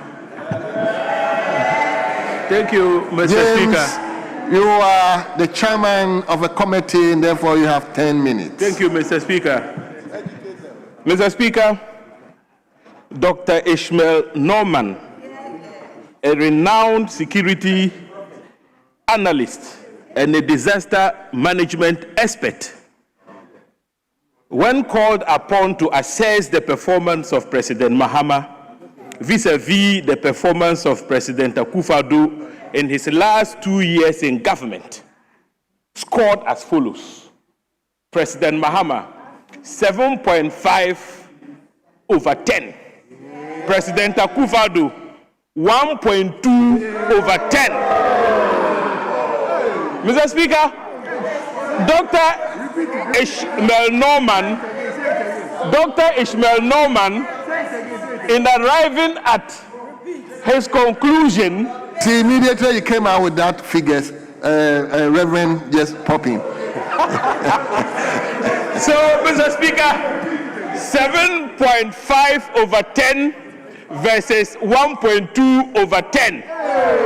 Those were the scores of Dr. Ishmael Norman. Now, who is Dr. Ishmael Norman? He's neither MPP nor NDC. In fact, if Reverend Intim Fojo had been asked to score President Akufo-Addo, one would say he's MPP and therefore would be biased. Mr. Speaker, in similar light, if you were to ask Agalga to score President Mahama and I scored him, you'd say because I am NDC, I am being biased. But Dr. Ishmael Norman is a professional par excellence, well respected. Those were the scores. So I proceed on the premises of Dr. Ishmael Norman's scores. Mr. Speaker, President Mahama in his message on the state of the nation indicated that 3 brand new airports are going to be built. One would be built in Sunyani to serve the former Bono and Ahafu regions. In fact, the current airport is no longer fit for purpose. We can't expand or extend the runway. And so President Mahama has decided that we give those 2 regions a brand new airport. Similarly, the people of Upper West also deserve a brand new airport because the airport there now is not fit for purpose. When aircraft take off, Mr. Speaker, they violate Burkina Faso's airspace. So President Mahama says, let us give them a brand new airport. Mr. Speaker, my own region, when I am traveling to my constituency and land in Tamale, I have to drive for 4 hours before I get to Sandema, the capital of my constituency. President Mahama says, enough of the suffering. We have endured a lot. So the Upper East, for the first time, would also be given a brand new airport. Now, Mr. Speaker, let me talk about security, which is my field. And Mr. Speaker, Dr. Norman made a quick scan of the security landscape in arriving at the scores that I alluded to in my earlier presentation. Now, the president spoke about CI 129, and yesterday I heard my brother, the defense minister. He knows I would respond to him. That is why he's not here today, Mr. Speaker. He made a desperate attempt to defend his record. But, Mr. Speaker, that record is simply not defensible. We were in this house when CI 129 was passed. And what is the purpose of CI 129? Mr. Speaker, it was meant to prolong the service of the other ranks from 25 years to 30 years. I recall at the time of the passage of CI 129, I spoke out extensively against it and said, look, the rationale behind the promulgation of the CI was not well thought through. Why did I say that? You are talking about a CI which envisages the enhancement of the pay, the gratuities of other ranks to the exclusion of special duty commissioned officers and officers of the armed forces. Do you now see how discriminatory that CI was? And that is why from that time onwards, 2020, we've had issues with its implementation because it is discriminatory. In fact, Article 17 of our Constitution is very clear. That is why the military high command had issues with the implementation of that particular CI, which is why President Mahama, the commander-in-chief of our armed forces, made it clear that the discriminatory character of that CI must be addressed.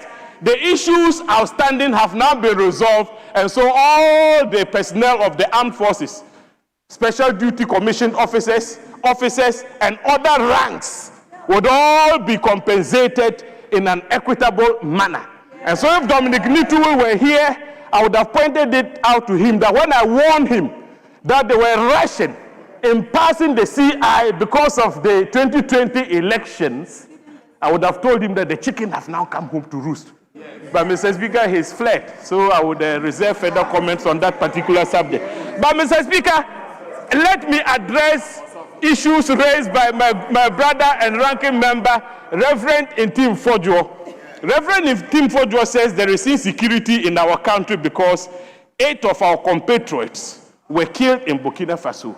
Mr. Speaker, let me address my brother directly. Burkina Faso is a country with territories well defined in international law.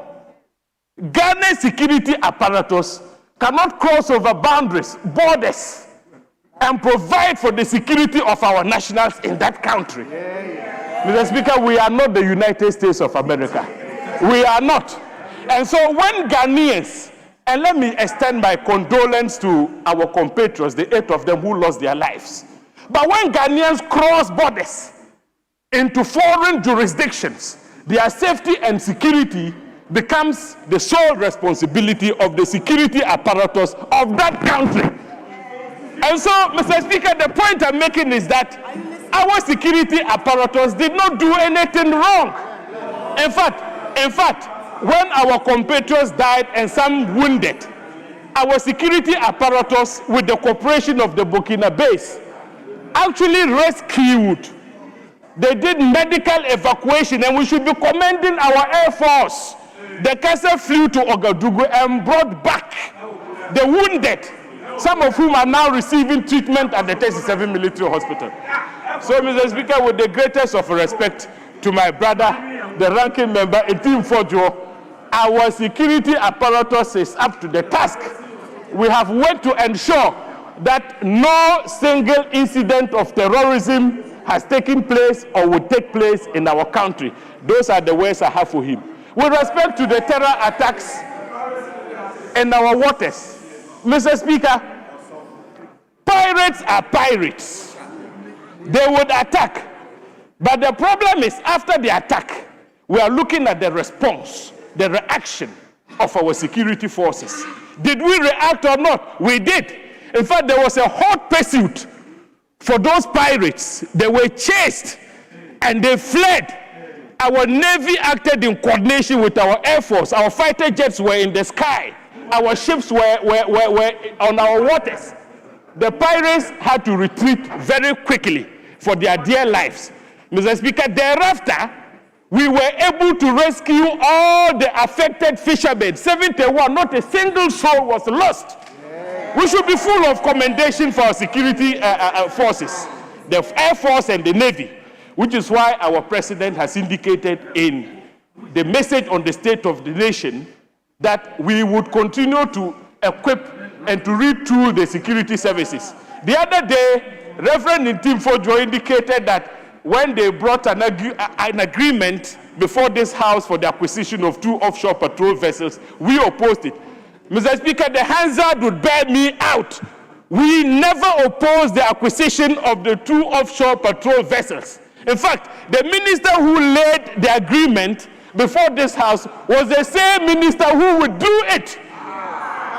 The same minister would do it because he himself was concerned that we needed to do due diligence, and so he didn't want to be fingered. We're close to the election. He didn't want to be fingered after the election, as if he knew his party was going to lose, and actually they lost. They deserved the defeat that they themselves recorded. And so, Mr. Speaker, we would bring back that same agreement, and when we bring it back, it would go down in our records that it is this government, President Mohammed's government, which acquired the 2 offshore patrol vessels for our Navy. 5 additional aircraft are about to be purchased. 5! This is unprecedented. It is unprecedented. 5 aircraft at the same time. So, Mr. Speaker, the president deserves the scores Dr. Ishmael Norman gave him. I could say more, but I'm told my time is up. Let me conclude.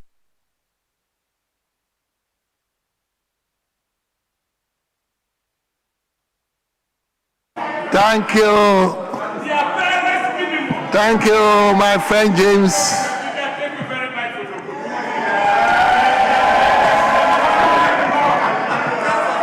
Thank you, James.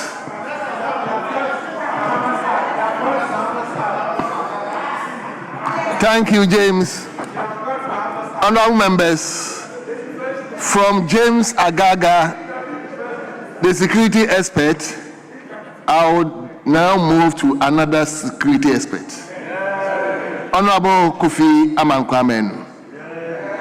Unfortunately, you will have 5 minutes, not 10 minutes. Who? Thank you very much, Mr. They said Speaker. deputies are 5 minutes. Yes, but I'll add 1 minute to him, so please time him 6 minutes. Thank you very much, Mr. Speaker. Thank you for the opportunity to comment on the State of the Nation address as presented by His Excellency the President. Mr. Speaker, let me begin by congratulating the President for being honest enough to admit to the fact that the fight against Galamsey has become complex. Mr. Speaker, His Excellency the President sometimes speaks as if he's never occupied the office he's occupying today. During his tenure as president for the first time, Galamsey was well alive. What did he do? To the extent that the issue of Galamsey was used as a political campaign tool. We were told that within 3 months, a new NDC government will bring to an end the issue of Galamsey. What do we see today? It is obvious from what is happening that His Excellency the President has thrown his hands into disrepair. Am I right? Into despair. Precisely. Thank you. Mr. Speaker, today our forests are being destroyed. Our water bodies are being destroyed. What is that telling you? What is happening, Mr. Speaker, is that the zeal to fight Galamsey is simply gone. We've lost it. We have lost it. There have been incidents where appointees of the government are deep in the Galamsey issue. Nobody is bringing them to book. Fellow colleagues, let our president know that Ghana is at the brink of perishing. And as a leader, he must care. it is very worrisome. Mr. Speaker, it is very laughable when my colleague and friend, the Honorable Agaga, seek to tell this House that one Dr. Norman has scored 7.5 for His Excellency John Dramani Mahama and 1.5 for Nana Addo Dankwa Akufo-Addo. That alone should tell you where Dr. Norman stands politically. It cannot be said that they said Dr. Norman is neutral. He cannot be neutral. He is not neutral. He is indeed an NDC activist. And our colleague must know. Mr. Speaker, is it not worrisome that for the first time in our history, we can have pirates coming as close as within 30 nautical miles of our waters, approximately 45 kilometers, having a field day to the extent of abducting our compatriots? Is that not worrisome? It is very worrisome. And Mr. Speaker, sometimes I ask, where did we get here? And how did we get here? My colleague alluded to the fact that when a contract was brought to this House, it had to be withdrawn. Mr. Speaker, when the contract was brought to this House, I sat right there. And in fact, at the mere mention of that contract, our colleagues rejected with an emphatic no that we will not buy those equipment. Those are the OPVs. These OPVs have long endurance, stay on sea, and they have firepower. It is wrong and erroneous for my friend to say that pirates are pirates, and so they can strike at any time. Yes, pirates are pirates. They can strike at any time. But it is a responsibility of our leadership to prepare against any eventuality or attack from any pirate. We sat, Mr. Speaker, to the extent that 50 of our fisher folks were abducted. For me, the fear here is that this is going to have a negative impact on our fishing communities. Now, fisher folks, when they have to go to sea, we always have to be looking over their shoulders. Why would they have to do that? Because they don't know, as my colleague said, pirates are pirates, and so they can strike at any time. They are not safe, and so they will be looking over their shoulders for the next pirate to strike. We cannot do that. Mr. Speaker, we have 8 Ghanaians perishing in Burkina Faso, and my colleague is saying that we do not have control over what happens to Ghanaians in a foreign land. Yes, their security will be in the hands of the security agencies of wherever they will be. But Mr. Speaker, this is the first time, the very first time, that Ghanaians transacting business in Burkina have been killed. This is the first time. And I believe that calls for a very proper investigation into why the very first time Ghanaians have been killed. Hitherto, Mr. Speaker, when vehicles bearing Ghanaians' numbers were seen in Burkina, they were treated differently. Why are Ghanaians being treated differently now? Is the question we need to ask ourselves.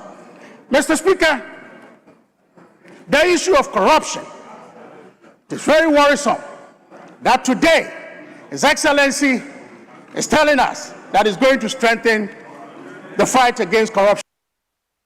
How can we fight against corruption when we hide behind non-prosecutor? Thank you. How can we do that? Thank you.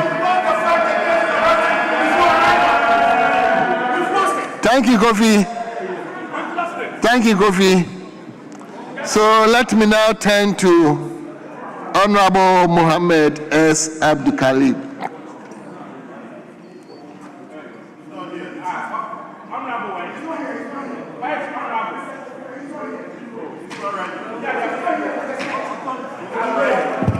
Mr. Speaker, he's not here. Let's move on. So if he's not ready... He's not ready. He has run away. He's not ready. If he's not ready...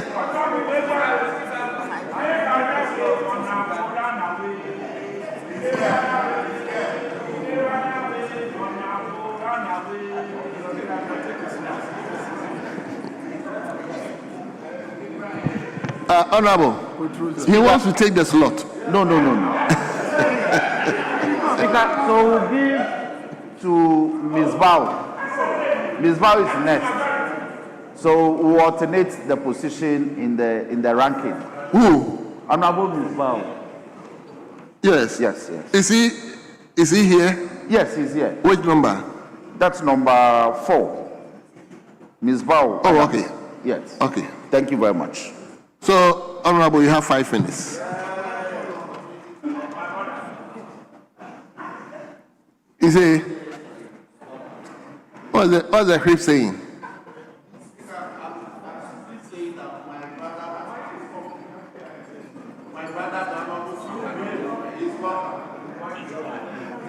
My brother, let me hear you. Thank you, Right Honorable Speaker, for this opportunity to add my voice to the multitude of honorable members who have already expressed their opinions on the State of the Nation address ably delivered by His Excellency John Dramani Mahama. Mr. Speaker, I also want to take this opportunity to commend highly His Excellency the President for such. Mr. Speaker, I also want to take this opportunity to commend highly His Excellency John Dramani Mahama for such an impressive and fact-based address. Indeed, the statement was reassuring, it was inspiring, and again, it gave hope to the ordinary citizen. Mr. Speaker, I want to quote an old saying that says, "An old woman is always uneasy when dry bones are mentioned in a proverb." This reflects the current state of the minority. Indeed, they are very uncomfortable and dangerously afraid at the precision with which the NDC government is managing the economy. For instance, Mr. Speaker, when we take the primary balance of the economy, the primary balance, something that measures, the primary balance, it measures, Mr. Speaker, the primary balance, it measures how prudent a government is able to manage an interest expenditure as against total revenue in a particular period. And I must commend the government who were able to achieve a 2.6% as against a target of 1.5% of GDP. Mr. Speaker, the MPP were able to only manage a 3.6 deficit negative when they were in government. This showed how recklessly our economy was managed. They were only able to borrow at the least provocation to fund recurrent expenditure, carry out the private sector in the process. Mr. Speaker, the overall benefit of all this is that the NDC government was able to reduce the public debt to 45% of GDP as against what was handed over to us at 61.8%. This boosted Ghana's creditworthiness and increased investor confidence of our economy. Mr. Speaker, reputable rating agencies such as Fitch, Moody's, and Standard & Poor's all could not help but applaud the government and upgraded our ratings. Mr. Speaker, what did we see Yanum did? They left our economy in a junk status, an economy placed under an ICU. Mr. Speaker, the average Ghanaian, I can now say, walking in the street, has money in his pocket. Why do I say so, Mr. Speaker? The NDC government, for the 1 year that we have been in power, was able to reduce inflation to 3.8% as at close of January 2026, against a 23.8% that was handed to us in December 2024. Mr. Speaker, signaling predictability and stability in prices, allowing the average Ghanaian to be able to plan his affairs at ease or with ease. Mr. Speaker, this is no mean achievement. Indeed, this is the 13th consecutive month that we have seen a decline. It is indeed unprecedented. Excellent. Mr. Speaker, we're in this country when the previous government brought in a wild animal known as PFG, that's Planting for Food and Jobs. What did we see, Mr. Speaker? After sinking in a total of 6 billion into that project, what did we see? Again, the same government spent a colossal $342 million importing only rice into the country in 2023 alone. What did we see? This further aggravated the situation of the economy, and we ended up at that time, the MPP government, with an inflation of 54.1%. Mr. Speaker, it is not surprising that the MPP government, or the MPP, our minority, they've now shifted the goalposts to say that we are not going to chop inflation. But need I remind them that when inflation is managed well, there's price stability. And the average Ghanaian out there is now able to buy fuel at 10 cedi per litre, instead of the 15.2 they handed down to us before leaving power. Mr. Speaker, this is clearly huge savings that the ordinary Ghanaians is enjoying out there.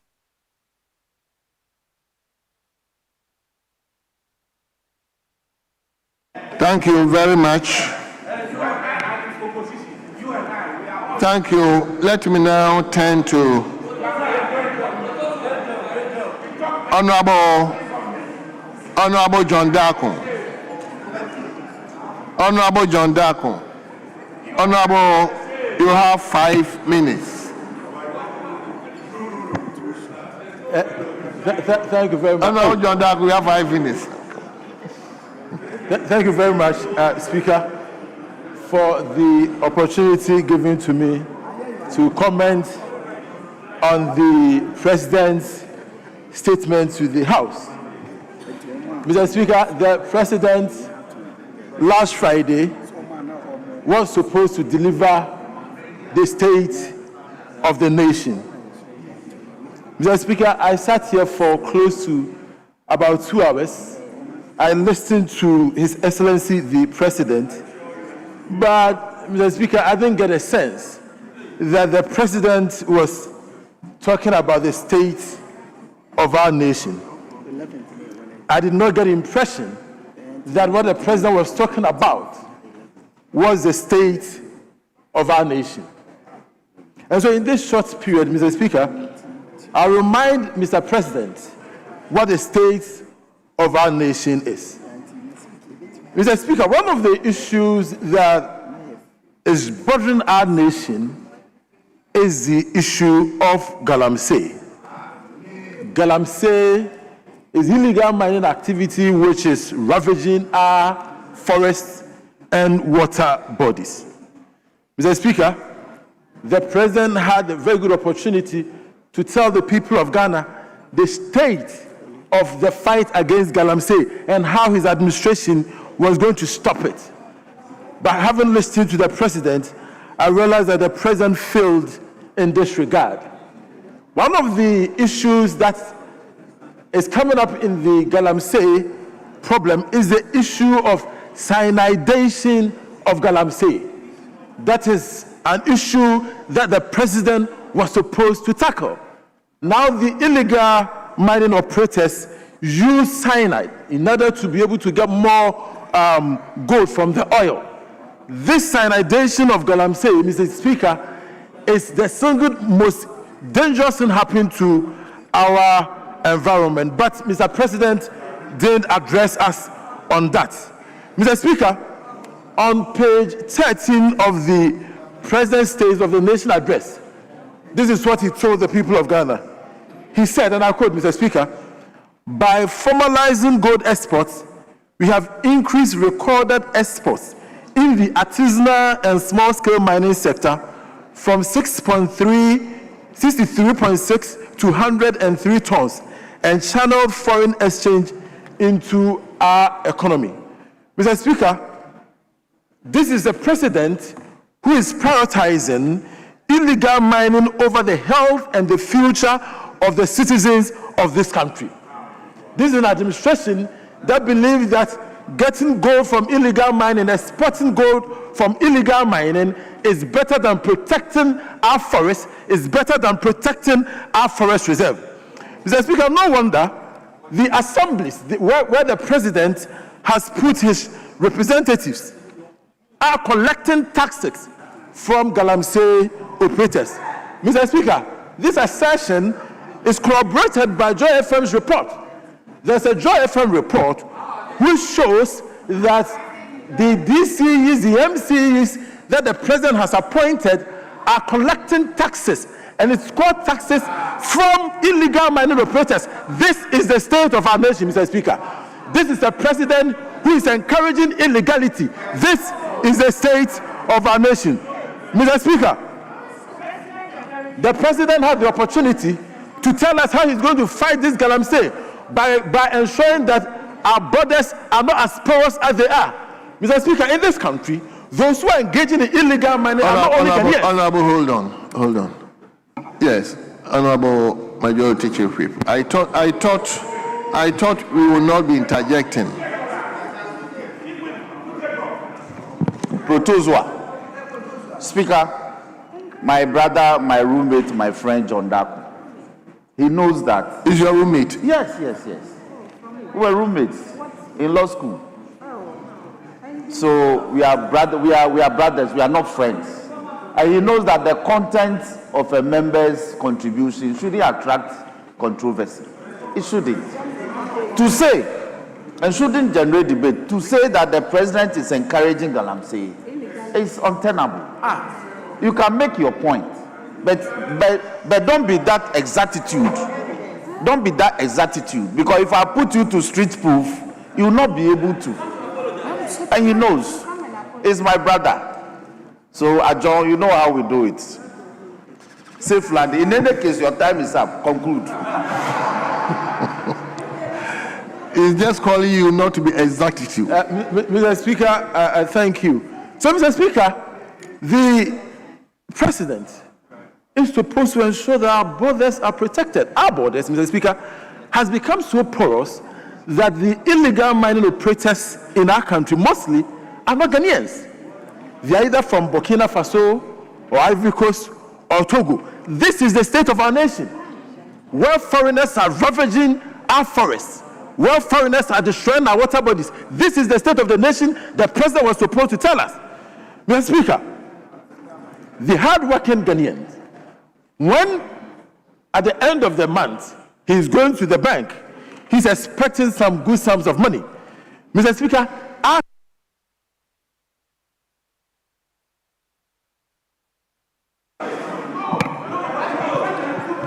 Honorable John Darko, I give you 1 minute in addition.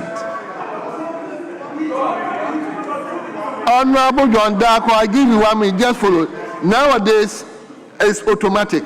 Your time, once it gets up, it's. So Mr. I give Speaker, you 1 minute, please. I'm saying that in this country, the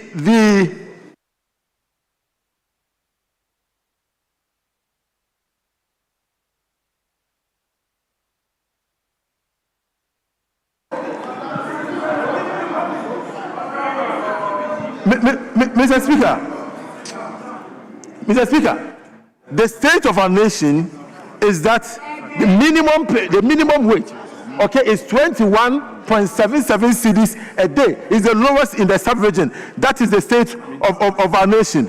Mr. Speaker, the state of our nation is that our cocoa farmers are now selling their lands to illegal mining operators so that they can make money because the president is not paying them. That is the state of our nation. Mr. Speaker, unemployment has become the bane of the Ghanaian youth. People are looking for jobs, they are not getting it. That is the state of the nation. The president promised 133. He said that when it comes into government, he's going to ensure that every Ghanaian was going to get a job. And that one job will be done, one in the morning, one in the afternoon, one in the evening. The people. Thank you very much, Honorable John Darko.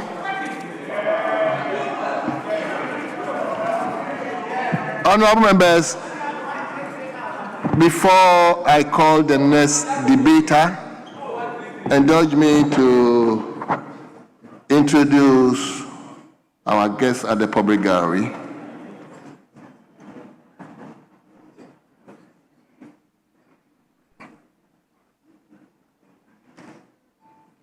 Well, the first school is Lizales School Complex.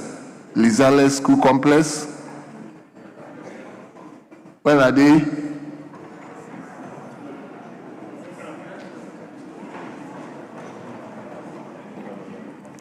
They are being led by Georgina Asante, who is a teacher, and the school is located in the Shai Osudoku constituency. They are 65 in number. The second school is Savior of All Schools. Savior of All Schools. And they are being led by Linda Kwashi, who is the head teacher. And the school is located at Wasa East constituency. Wasa East. Who is the MP?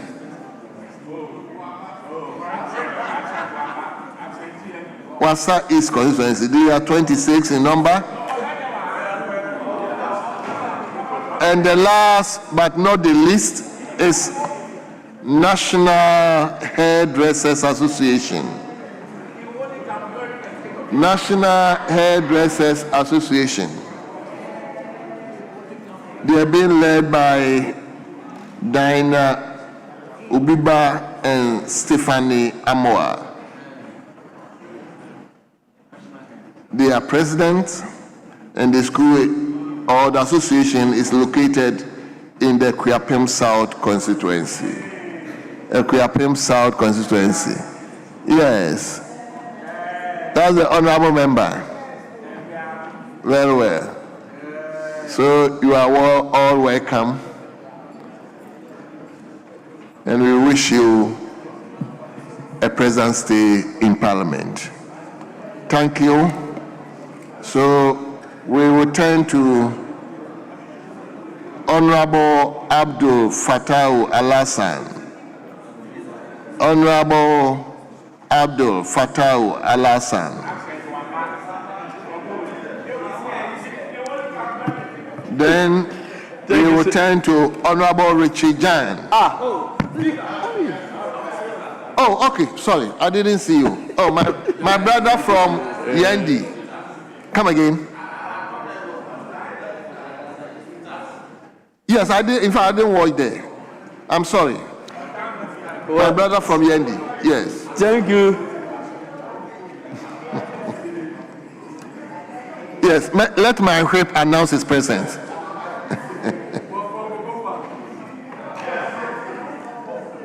My friend he made a point that the honorable member is actually on their side. It's a needless point to make. The speaker knows that he's on your side.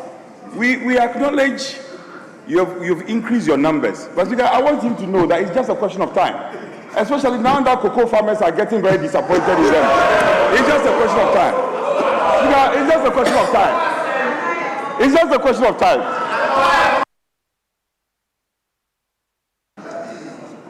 Speaker, I agree with my brother that he just returned from several cocoa farms within the Eastern Enclave. But why Mobodudu? Why Mobodudu? So he's welcome. Yes, my brother from Yendi. Thank you so much, my brother. Let me hear you. You have 5 minutes. Thanks so much, Mr. Speaker, for the opportunity to contribute to the message on the State of the Nation address delivered by His Excellency the President last Friday.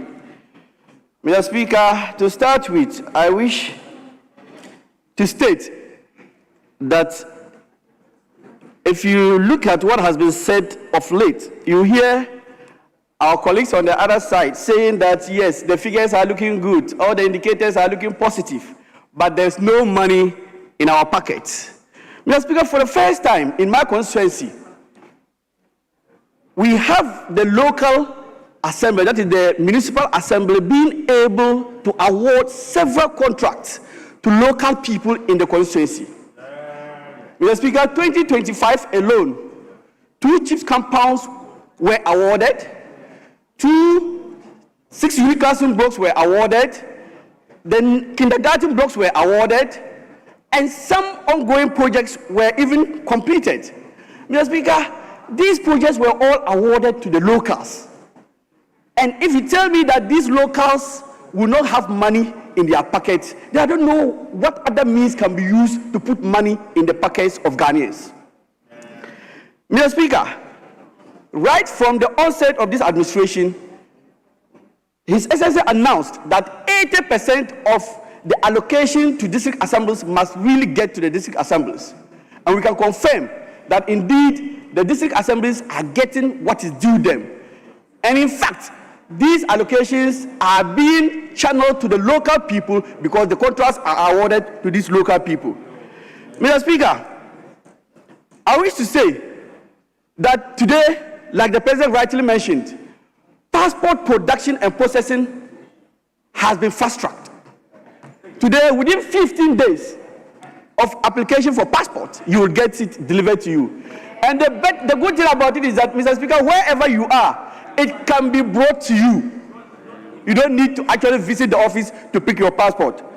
Mr. Speaker, the President also mentioned that we have been able to secure 11 visa waivers for Ghanaians. And so, for 2025 alone, Ghanaians are able to travel to 11 additional countries without the need for visas. Mr. Speaker, if we cannot appreciate this, then what else can we appreciate?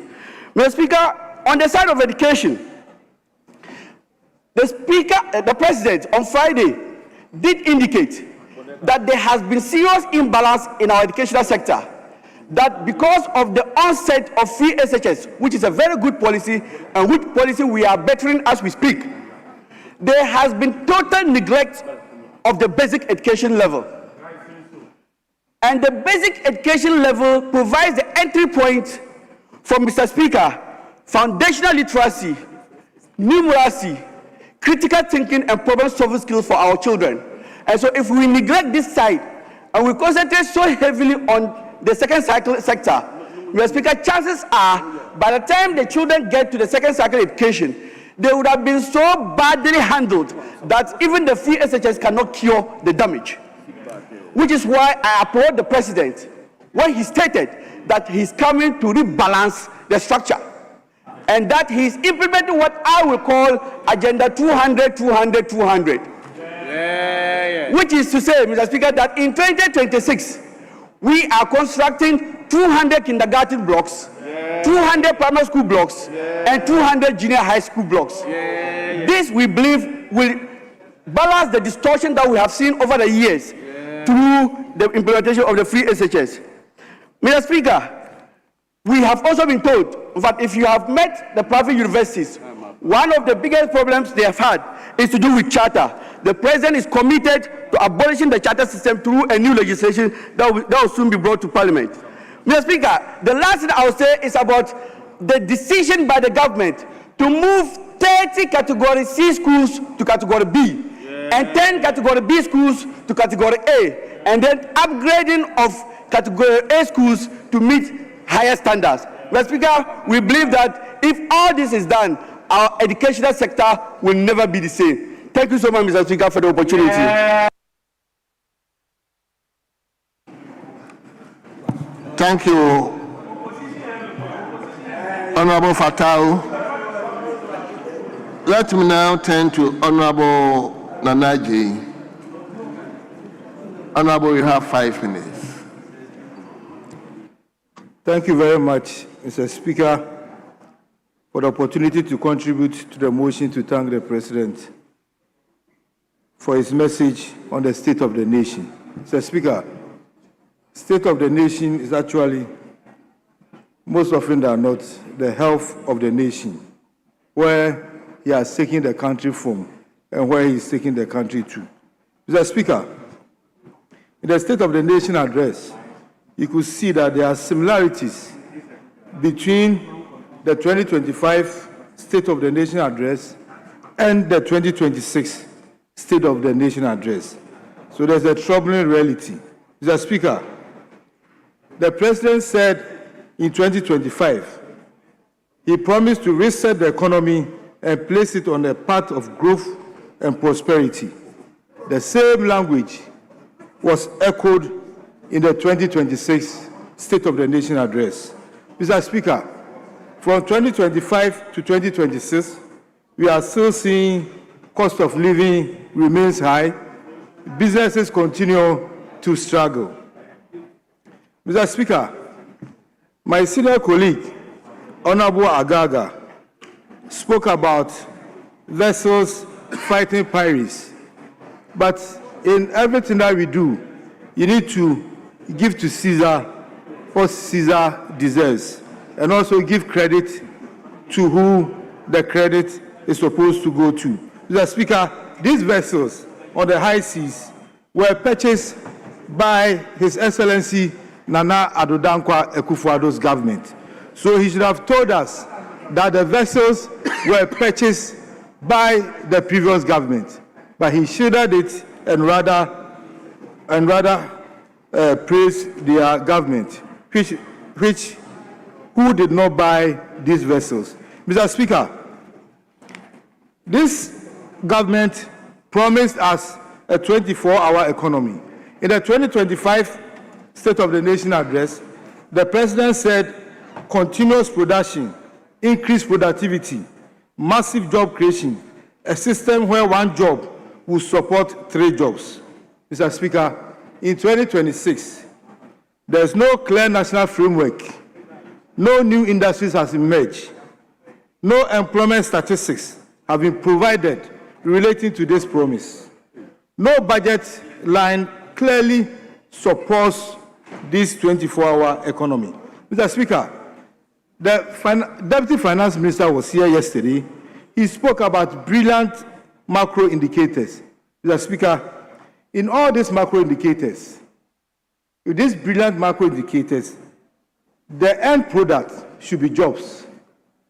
Mr. Speaker, in any economy, with these macro indicators, the economy should expand. As the economists will say, there should be expansion in the economy. When there's expansion, meaning there's going to be creation of jobs, banks are going to open branches, retailers are going to open branches, there's access to cheaper funds. Mr. Speaker, if all these brilliant macroeconomic indicators, we are not seeing the jobs. Rather, they came here and told us that there's 1 million jobs being created, but Ghana Statistical Service has told this nation that it's rather 600,000 jobs that has been created. Mr. Speaker, the Finance Minister, Deputy Finance Minister, also said that Ghana reference rate has reduced. Mr. Speaker, we are not eating macro indicators. We are not eating macro indicators. They should feel it in their pockets. Mr. Speaker, he said there are banks in this country that is lending to borrowers at 11.70%, and some are even lending to borrowers at 10%. Mr. Speaker, I dare the Deputy Finance Minister to come back to the House and tell this country the banks that are lending at 11% and 10%, so that our women who have been deceived that there's going to be a women's development bank can go to these banks and access the 10% or the 11%. Mr. Speaker, if he's not able to do that, then, Mr. Speaker, with all humility, I ask that if your power as the Speaker, you ask them to expunge that part of the 10% and 11% being lent to borrowers to be. Thank you very much. Let me now go to Akotia. Honorable Bernard Bediako. Honorable, you have 5 minutes. 10 minutes. Thank you very much, Mr. Speaker, for the opportunity to contribute to the State of the Nation's address ably presented to this House by His Excellency, the President of the Republic. Mr. Speaker, for the sake of time, I would want to dwell on corruption. Mr. Speaker, We are grateful at this time to have a president in the name of John Dramani Mahama, His Excellency, who is so confident to report to us his efforts in fighting corruption in his government. His Excellency John Dramani Mahama can be trusted. It is the case that every government attempts to deal with this endemic, but His Excellency John Dramani Mahama has a track record of doing so much to end this endemic.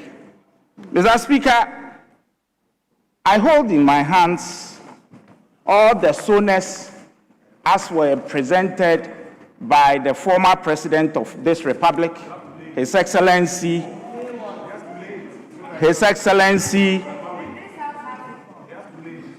Akufo-Addo. Mr. Speaker, it is the case that in most of the SONAs that were presented to this House by His Excellency Adodankwa Akufo-Addo, he touched on corruption, but conspicuously missing in his State of the Nation's address presented on the day of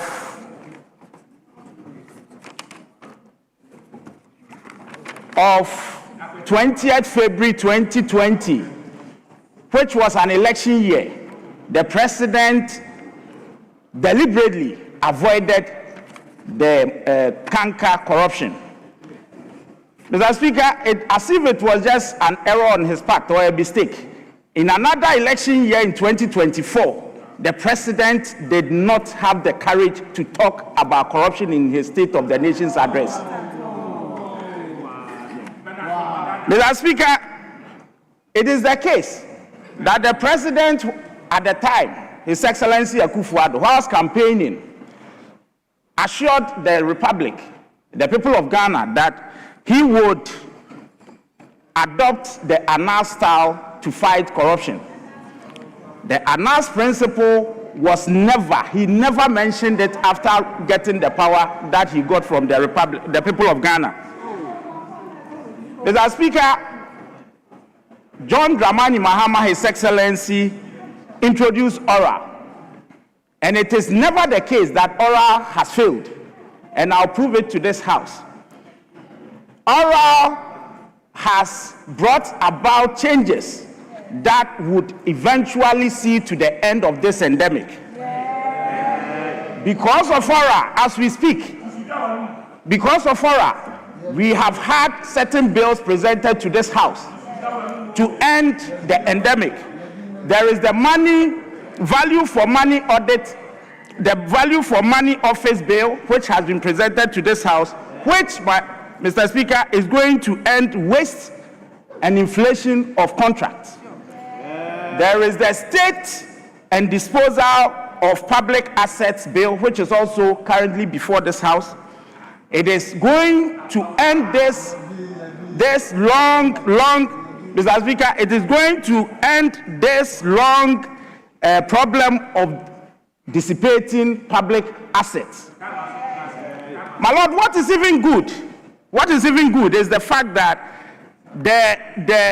that particular law is going to be in this House, and it is going to give the people of Parliament, the House of the Republic, of the representatives, that power to vet any asset that is going into the hands of any person in the Republic. In any case, that bill is also seeking to end the long problem of public servants buying state assets. My Lord, Mr. Speaker, in the SONA of 2025, the president also stated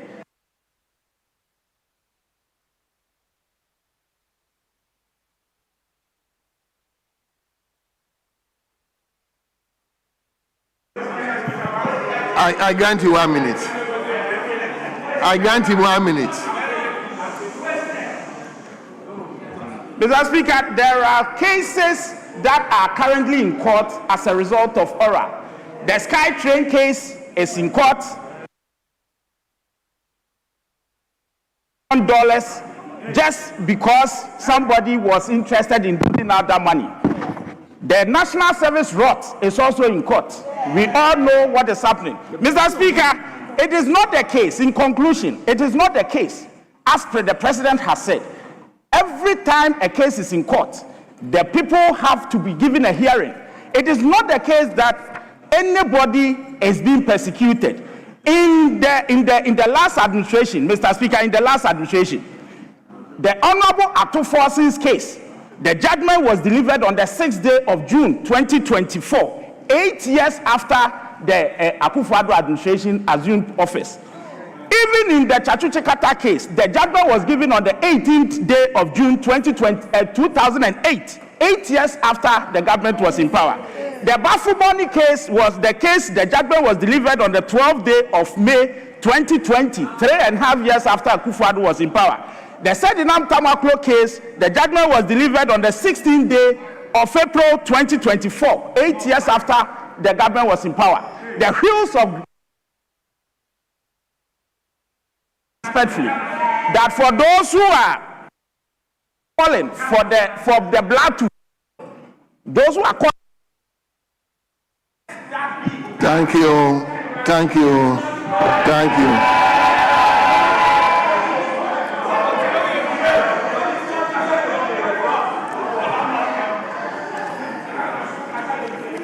Honorable members from Akwetia, let's jump to the next constituency, Akemoda.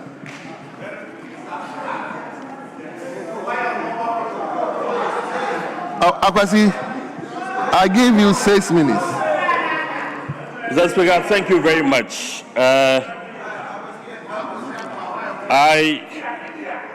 I thank you for this space, and I want to take this opportunity to wish all Ghanaians a happy independence celebration. Mr. Speaker, a celebration that cocoa farmers cannot be part of, a celebration that cocoa farmers cannot be proud of, because for a country that they have suffered so much to develop, at a point in time, a president says he cannot pay them the worth of their toil. That is the bane of the cocoa farmer. Mr. Speaker, we engage some cocoa farmers in Eastern region, including Akwetia. They are telling us to relay this information to the president, that if the president wants to cut their hair and take off monies from their yields, it has to start from him, the president, and his appointees. Let it start from Jubilee House. Let there be salary cuts from Jubilee House through the ministers. DC is everywhere. It is not about the Cocoa Board Senior Staff Association losing 10% of their salaries. And they are not happy. They are complaining, Mr. Speaker. They are complaining. During our term of office, when it got to the crunch, our appointees were made to have salary cuts. All of us, we all had salary cuts. And so if the president is saying that he took this decision in a painful manner, the pain will be very much felt if he starts from his salary and then he continues with chief of staff, the deputy chief of staff, the ministers, the DCs, and all that. So, Speaker, when my colleague, Honorable John Darko, was talking, the chief whip, Honorable Dafo was not too comfortable that he said government appointees are involved in Galamsey. So, Speaker, Mr. Chief Whip, Honorable Dafo, if you are minded, if you are not comfortable with the names that are being mentioned, the appointees that are involved in Galamsey, then you have to pay attention to the exposés. I can tender to this House a receipt that has been given to an illegal miner from the Municipal Chief Executive of Brim Central, that this is fine for illegal mining. Do district assemblies take fines from Galamseyers? And then we'll end up having the EPA boss coming to tell us we need $35 million out of the taxpayers' money to clean the Beam River. Mr. Speaker, we're expecting the president to tell us the state of our rivers so that we would all agree if we have to release $35 million out of our taxpayers' money to clean the Beam River. The Galamsey menace, Mr. Speaker, is everywhere. And we expect the president to know those who are involved. Because when the president was in opposition, Mr. Speaker, he talked about the fact that it's the MCs and the government appointees who are involved in the Galamsey menace. I'm surprised that in government, with all the investigative machinery, the president is not able to know those who have made the Galamsey operations this worse. And then we have to take 35 million cedis, $35 million out of our taxpayers' money to clean the Beam River alone. How about other rivers, Mr. Speaker? Mr. Speaker, the president talked about the fact that health workers must accept postings to the rural areas. When I went back to my constituency and I engaged a few health workers, they told me to remind the president that when he was campaigning, there were certain things he promised them. And so they thought the president was going to give an update and give a state of those promises. The president promised health workers to expand health infrastructure. When I wanted the attention, he didn't give me. Expand health infrastructure, your manifesto. Expand health infrastructure to ensure prompt employment and deployment of health professionals. Introduce risk exposure insurance for injuries or illness on the job. Provide on-site accommodation at health facilities and facilitate home ownership schemes. Your manifesto, 2024 manifesto. Vehicle tax waiver. Implement a well-regulated vehicle tax waiver scheme for health professionals. Offer scholarship for nurses and allied health workers to pursue PhD level education. These health workers, Mr. Speaker, we're expecting the president to give an update of all these promises. If you haven't given them any update, if you haven't made any move on these ones, why would you insist that you should get them to go to the rural areas when they are posted? Mr. Speaker, the president is reported to have said that the current war that is going on between Iran and US may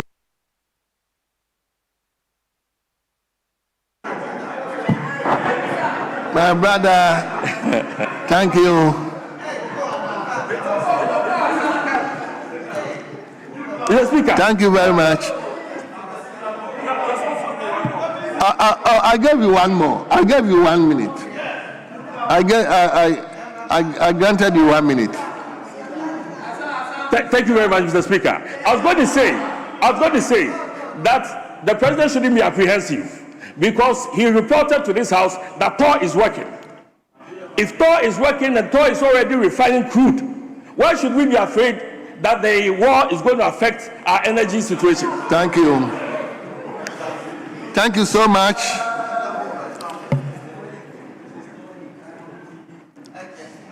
Let him now go to Honorable Nelson Kofi Jabbar.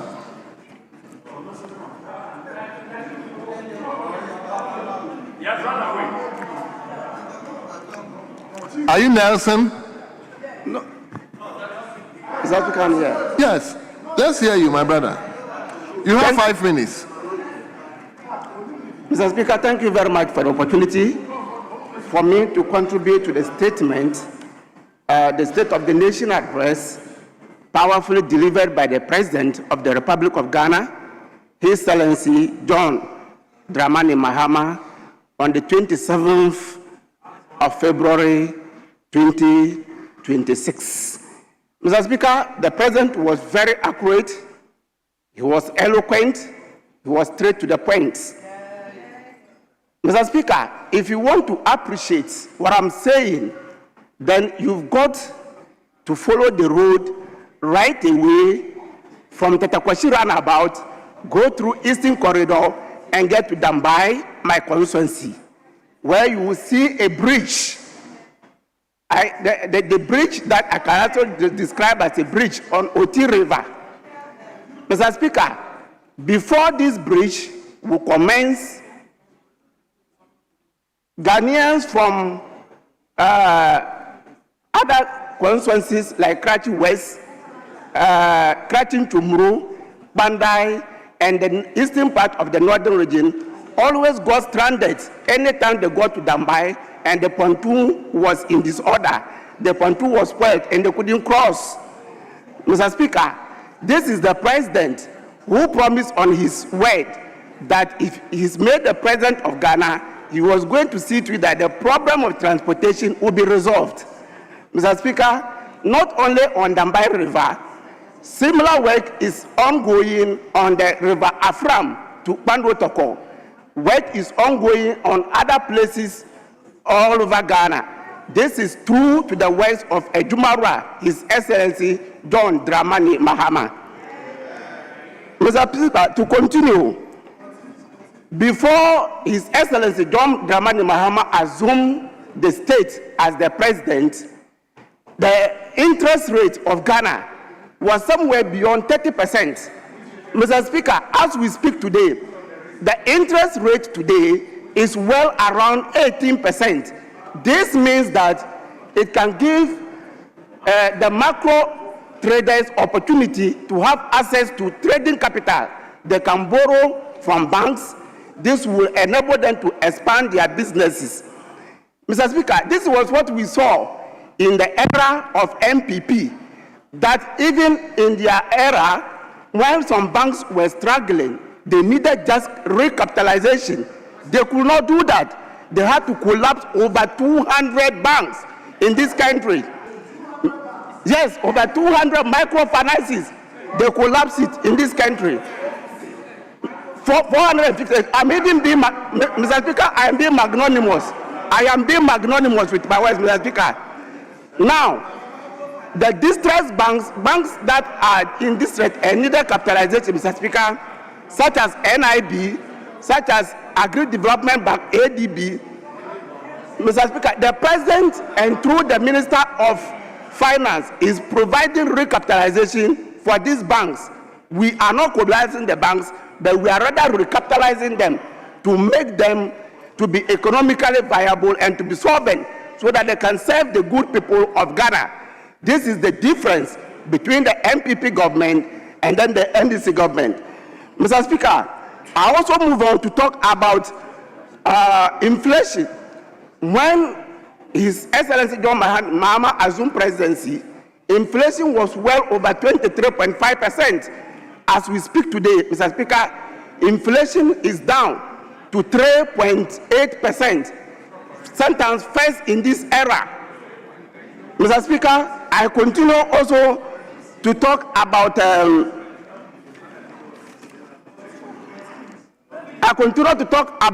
corruption. I want to talk about corruption. It is said that, Mr. Speaker, if you want to come to corruption, come with clean hands. The president was assertive, he was brave, he was courageous when he was commenting on corruption. Why? Is because he is clean. Why? Is because he is a man who is up to task when it comes to corruption. Mr. Speaker, barely 15 months into power, like in the SY government, when His Excellency Akufo-Addo was about 15 months into office, he already attained so many names in addition to his name. One of the names was a clearing agent. Another name was he was in the pocket of a private businessman. Another name was that the mother serpent of all corruption.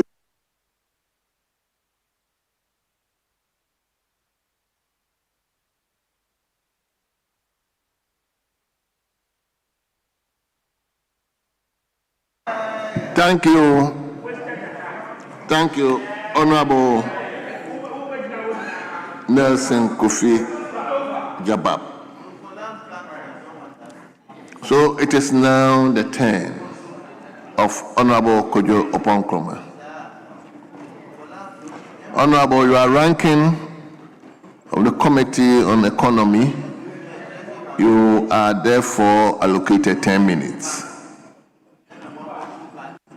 Mr. Speaker, thank you for the opportunity to contribute to the motion currently before the House.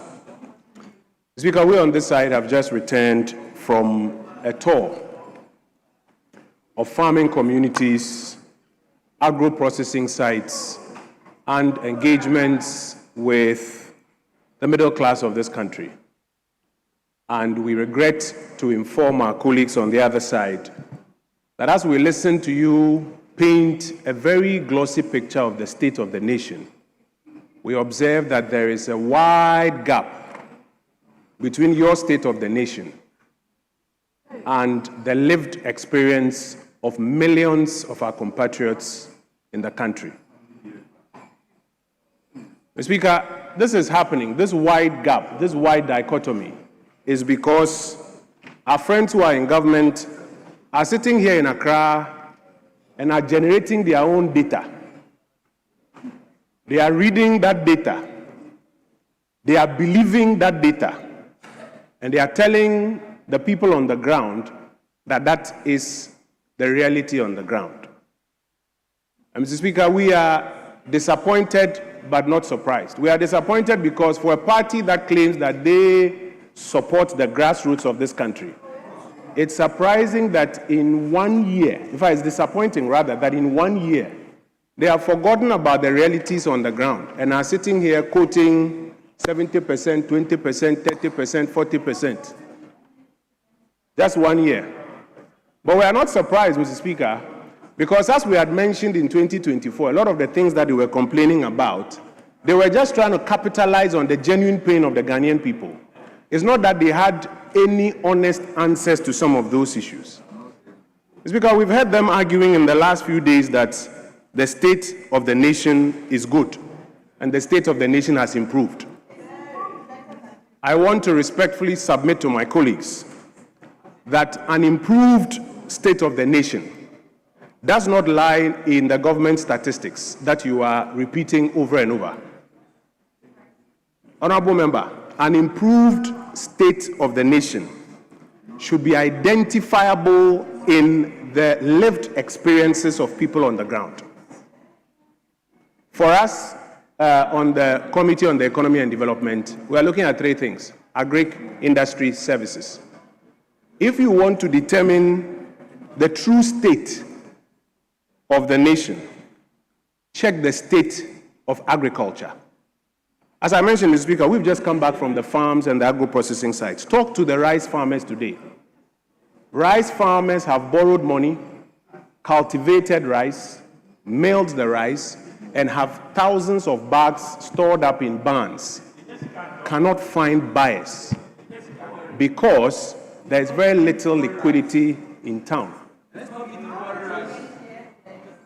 Mr. Speaker, maize farmers, if you go to the north, maize farmers are complaining that they have cultivated maize. There are a lot of northern MPs who are here. If you stop reciting the numbers they've given you to recite in the chamber and you get on the ground, your maize farmers will tell you that they have borrowed money, they have cultivated maize, they have harvested the maize, it's stored in their barns and they cannot get buyers. They cannot get buyers to buy because there's very little liquidity in town. Mr. Speaker, the cashew farmers in the Bono and Ahafo areas, are complaining that the prices that are being offered them and the liquidity that is not available is putting them in peril. And as for cocoa farmers, I think we've spoken enough about them. On our tour recently, it's not just the farmers. The purchasing clerks are losing a lot of money. Now we are finding people who have invested in cocoa farms who are saying that they are contemplating selling their farms to illegal miners because they think they'll make more value from there. Yam farmers, Mr. Speaker, are complaining up north. So if somebody says that the state of the nation has improved, he should check the state of the farmers. A nation in which the state of its farmers is getting worse cannot be a nation whose state has improved. Mr. Speaker, look at manufacturers. The question to ask is whether or not the Ghanaian manufacturer today is better off than he was in 2024. If you speak to the manufacturers, you will find out that, for example, utility, including electricity bills, have gone up over about 28%. The cost of their locally produced raw materials, which they need for their production, is becoming unbearable for them in many instances. Mr. Speaker, if the Ghanaian manufacturer is worse off today than he was last year, the state of manufacturing cannot be better than it was last year. The state of the nation cannot be said to be better. Service providers, if our colleagues want to check, they should speak to the hairdressers. They should speak to the welders. They should speak to those who operate cold stores. They should speak to those who are doing computer coding. And they will tell you that they are worse off because today, among other things, even the cost of electricity is putting them out of business. So you can be here in the chamber and recite these numbers, that the state of the nation is better. The lived experience of the people on the ground is what the majority are looking out for. But Mr. Speaker, as I mentioned, we are not surprised because our colleagues have fixated on some things. For example, one of the things they are fixated on is trying to ace the inflation number. And so, as they have mentioned, my colleague tried to quote the number. He said it's 3.8. Let me respectfully remind him that just yesterday, they announced a new figure, 3.3. And we have argued that the method they are using, they can even get to zero very soon. But you see, what the people are measuring out there is cost of living. I've been on this side before defending inflation numbers. I'm telling you, take it from me, that what the people are measuring is cost of living. If what you are doing is heavily sterilizing about 62 billion Ghana cedis in the year 2025, and you are continuing with it, I'm telling you that inflation can even come down to zero with the method that you are using. But when people go out there and they are looking for an opportunity to even sell their goods, they will tell you that there's limited currency in circulation, there's very little money to generate demand. And Mr. Speaker, the sterilization they are doing is costing the Bank of Ghana so much that already the Bank of Ghana is beginning to prepare the grounds about the cost of their open market operations and how it's affecting their books. Mr. Speaker, one of the biggest statistics that exposes the fact that our colleagues on the other side are disconnected from reality is when they claim that in 9 months, 1 million people have found jobs in 9 months. I am sure that even the government statistician himself doesn't believe it. For our colleagues who are here, they themselves know that it is not true that 1 million youth have found jobs in 9 months. If it is true, why are the young people in your constituencies chasing you? Where are the jobs? Your 24-hour economy has become a hoax. Your 1 million coders, people are even looking for those who have supposedly graduated to give them contracts. We can't find the 1 million coders. Mr. Speaker, as for their other apprenticeship and job creation programs, the least said about it, the better. So where are these 1 million jobs that you claim you have created? As I have said, you can recite this number over and over again. The lived experience of the young Ghanaian out there is what will be measured at the end of the day.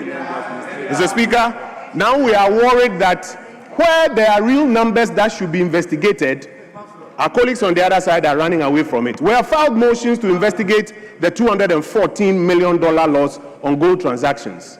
Every week we come to this chamber, we are not having an opportunity to move that motion. We have filed a motion to investigate the circumstances under which half of our gold reserves have been sold. Every week we come into this chamber, we are not being given an opportunity to investigate it. Those are the real numbers that need to be investigated. Mr. Speaker, the state of the nation now is one of rebranding. PMMC rebranded to Gold Board. Kasua to Takrady Road is now being rebranded that it is a big push project. the domestic gold purchase program, which they inherited. They now call it accelerated reserve accumulation. That's the state of the nation today, rebranding things that you have inherited. And Mr. Speaker, the state of the nation today is that the government is going back to increase borrowing. They've just announced that in addition to raising our domestic debt from 309 million, which they inherited, to 309 billion, they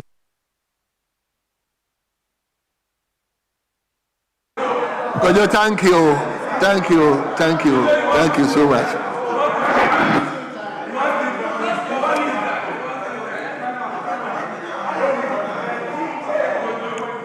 Yes, Honorable Potosu Kofi Richard.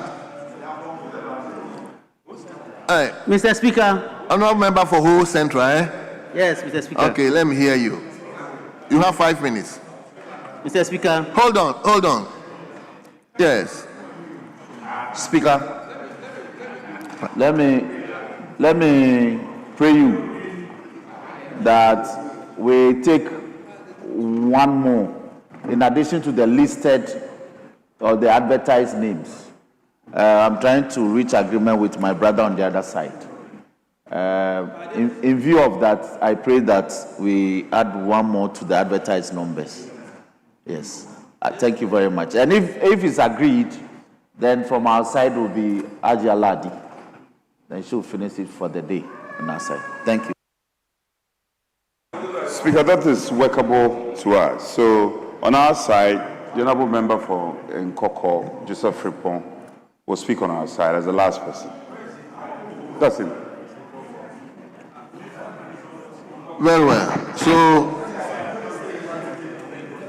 Honorable Kofi Richard, you have 5 minutes. Let's hear you. Mr. Speaker, I rise to support the motion to thank His Excellency John Dramani Mahama for delivering the State of the Nation address, such a laborious task, on the theme Building Prosperity, Restoring Hope. I want to say that it's not rhetorical, it is measurable. Between 2025 and 2026, that's January to February, Ghana's economic and educational sectors have witnessed concrete data-backed recovery and reform. Mr. Speaker, in January 2025, we inherited an economy in distress. The NDC inherited an economy in distress. The only thing left was the country being mortgaged. But here we stand, and I overheard some of our friends on the other side saying that the president came here to lament. For example, if you owe a debt and you pay, and you make people aware that you have finished paying your debt, are you lamenting or you are giving them encouragement? Now, the Ghana reference rate, we inherited 29 plus 2. It's now 14 plus 2. Smart businesses are now referencing their loans.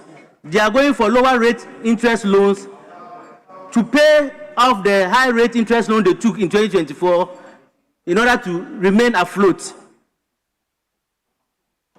The Ghana cedi has appreciated over time, 40.7% against the US dollar, 30.9% against the pound, and 24% against the euro. Mr. Speaker, I want to say that the 24-hour economy that we passed in this House is not just a talk. It's a reality, and it's procedural. Very soon we shall see the fruits of the 24 hours, and we shall applaud the president, because it's not anything that we can just put down and say this is 24 hours. It's an integral part of our economy, so we shall all see it very soon. Mr. Speaker, in the education sector, we are investing in human capital. Education remains the backbone of sustainable economic and transformation And since 2025, we have witnessed this in this chamber. Hitherto, Mr. Speaker, myself and the Gen Zs, we thought that in governing the country, it's all about going to borrow. But now the dynamics have changed.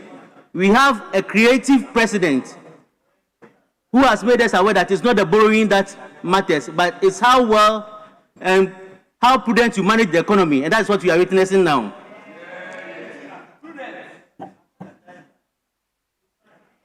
We are here today, and we keep talking about the cocoa farmers.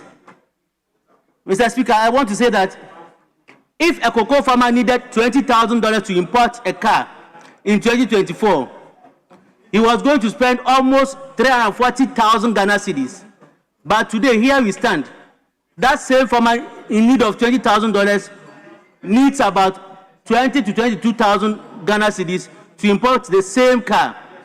Look at the difference that he has saved. So it is not worth it saying that the cocoa price has been reduced for the cocoa farmer. It's rather based on what the president has done to this country by making us aware that we are on a better mission.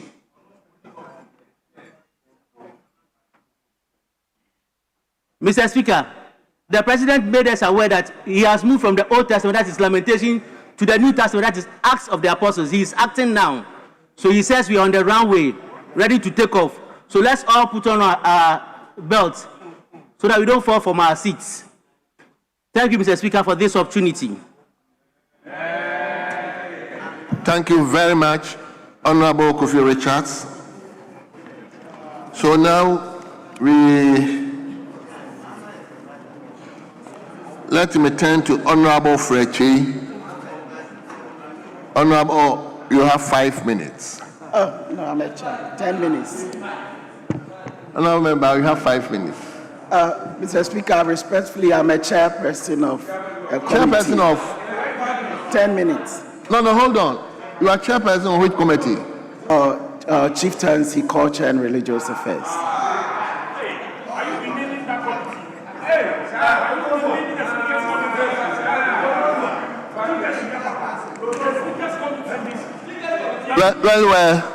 Well, honorable members, it appears that is true. That committee is chaired by the minority, and therefore, Honorable Frechi, you have 10 minutes. 10 minutes, please. Thank you, Mr. Speaker. Mr. Speaker, if you hear the comment on the floor, I believe that's why the President, during the State of the Nation address, refused to give a good update on what is happening in our chieftaincy and religious sector of the economy. And we all know how things are happening up north and more brewing up in other regions. I believe, and I also expected that the President would have given her the state of our chieftaincy issues. But, Mr. Speaker, you know something. In Offensive North, we have a lot of cocoa farmers, and I've checked, and unfortunately, no cocoa farmer has been given a borehole. The boreholes that were promised to cocoa farmers, that they're going to drill boreholes in cocoa farms. Unfortunately, Mr. Speaker, nothing is happening. Then, Mr. Speaker, the President talked about 1 million jobs. We have 276 constituencies. So I would like to ask our members of parliament here, at least averagely, each constituency should be talking about 3,006 jobs. Can we as members of parliament talk about the fact that these 3,600 jobs have been created in each constituency? It's quite unfortunate. Mr. Speaker, the President is a gentleman, and I'd like to appreciate. But unfortunately, we know the President is supposed to be the Commander-in-Chief of the Ghana Armed Forces. But you know what? It's unfortunate. It's unfortunate that he is now the Commander-in-Chief of renaming and rebranding. Why am I saying that? Renaming and rebranding. The Ghana National Apprenticeship Program was launched by His Excellency, the former Vice President, Dr. Mahmoud Bawumia, on the 13th of March 2024. What did we see? It was relaunched again by the president on the 30th of April 2025. That's unfortunate. Now, you know what? Akentinapia Minka University of Skill Training and Entrepreneurial Development was renamed again by Mr. President through a bill that he brought to Parliament. Mr. Speaker, Simon Didon Dombo University of Business and Integrated Development has been renamed. Mr. Speaker, the university, the C.K. Tendem University of Technology and Applied Sciences has also been renamed. Mr. Speaker, Planting for Food and Jobs has also been renamed. So no wonder that we can say this is the Commander-in-Chief of rebranding and renaming. Mr. Speaker, if you talk about State of the Nation address, you are to give the state of what you have been able to do. You are to tell us what you have been able to do. We are all here in this country when we witness, sadly, 6 young, energetic women lost their life for the fact that they are looking for jobs. And we are telling us 1 million jobs have been created. We are telling this nation that 3,600 jobs have been created in constituency. It's quite unfortunate. And we hope that the president will come again and give a better State of the Nation address. What did we see? It's like being read the budget statement. That's what we saw. It's like we are on the campaign grounds. What they promised to do during the campaign is not what is happening. Mr. Speaker, let me come to education. I was happy to hear the committee chair for education talking about the president's commitment to build schools at the basic level. That is true. They committed 10% of the district assembly common fund to build new schools. Mr. Speaker, we were hoping that the president will give us the update on these schools, but nothing was said. Mr. Speaker, they said that 10% of the district assembly common fund was going to be used for furniture. Mr. Speaker, we were hoping that the president will come here and give us an update on the furniture that was being bought during 2025 budget year. Mr. Speaker, we were told that a lot of textbooks were going to be printed for our schools. We were hoping that the president would have come to give us an update on this. Mr. Speaker, on TVET, it's quite unfortunate that the president decided not to talk about technical and vocational education. Mr. Speaker, it's like repeating the old same story. It's like we are campaigning and campaigning and campaigning. In 2025, the president committed to build 6 TVET centers of excellence. Mr. Speaker, when the president came again to give us the State of the Nation in 2026, he's talking about the same thing he wants to do to state centers. So which is which? The question I keep asking is a chameleon.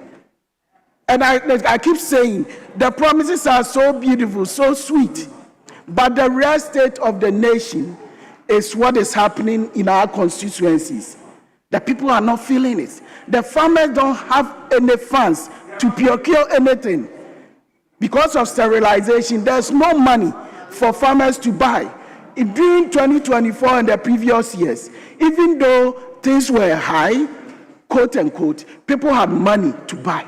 So if you are talking about state of a nation where people don't have money to be able to procure anything, even when inflation is -5, they can't do anything. So the real state of nation needs to be told to the people of Ghana.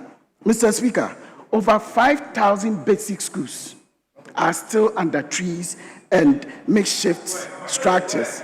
Over 5,000, and you are aware, in your constituency, Mr. Speaker, in our constituencies, we know, and due to the good measures of Akufo-Addo and Bawumia, we were able to implement free secondary education. Mr. Speaker, because of the boldness of Akufo-Addo and Bawumia, we were able to implement free secondary education. Because of that, enrollment at our secondary schools have improved. Mr. Speaker, at this time, we were hoping that the president would have committed more money and also giving same to improve on infrastructure, but up to 70% because of the good work that was done by Bawumia and Akufo-Addo. Demand has improved and demand has gone up, so we are supposed to commit more funds to improve on infrastructure in our second cycle school. Unfortunately, the president refused to give us an update on that. Mr. Speaker, as we are talking now, 30,000 of our basic schools are in need of teachers. In fact, we are having a deficit of a minimum of 30,000 teachers. Mr. Speaker, the president promised in 2025 to recruit 50,000 teachers and 10,000 non-teaching staff. Mr. Speaker, he listened to the president for 2 hours in this chamber, but nothing was said about teacher recruitment in 2025. So we want the Mr. President to come and tell us what did he do regarding teacher recruitment. If the member of parliament responsible for Tatale Sanguli district is here, Mr. Speaker, 20% of the primary schools are started by a single teacher. If you go to a primary school, it's started by a single teacher. We were hoping that the president, who said he was resetting Ghana, would have talked about what is the teacher situation in our schools. Now the people-teacher ratio now exceed 1 to 40 people. What was the president's promise to Ghanaians? That he promised that right after teacher training colleges, you are going to go straight into teaching. You are going to employ directly. But unfortunately, the 6,005 that Akufo-Addo Bawumia even employed, unfortunately, nothing has been said about them. And nothing was done about them. So, not mentioning anything about teacher situation, Mr. Speaker, is unacceptable. It's completely unacceptable. And we want Mr. President to come back because you are talking about the human capital of this nation. And if we don't build the basic education, we cannot build. So we need the commitment to hire the 50,000 teachers. Mr. President refused to say something about it, and we were hoping that Mr. President will not just be Commander-in-Chief of renaming and rebranding, but will be Commander-in-Chief of ensuring that our classrooms have teachers, our classrooms have infrastructures, our classrooms have the textbooks to be able to support the education in this country. Mr. Speaker, I thank you. Thank you very much, Honorable Fred Ching. So now, upon the admission of the application, I will call Honorable Hajia Ladi. Hajia, are you? Is Hajia chairperson?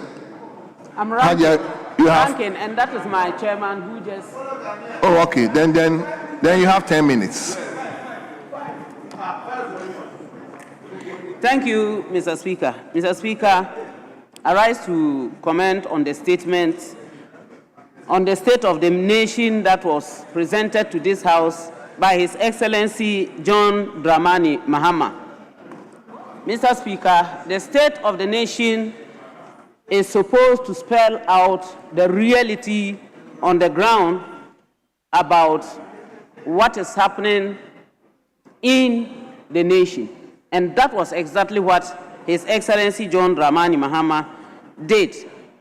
Mr. Speaker, yesterday it was very interesting when I listened to some of my colleagues talking about transportation and going to the extent of saying that we have many people being stuck along the road and they don't have means of transport to go home. And interestingly, this was coming from our colleagues at the opposite side. I want to remind them that if there are people to blame or there is a government to blame, then it is the immediate past government that is to blame. Mr. Speaker, interesting enough, they have forgotten that in the name of improving transportation, they came to this House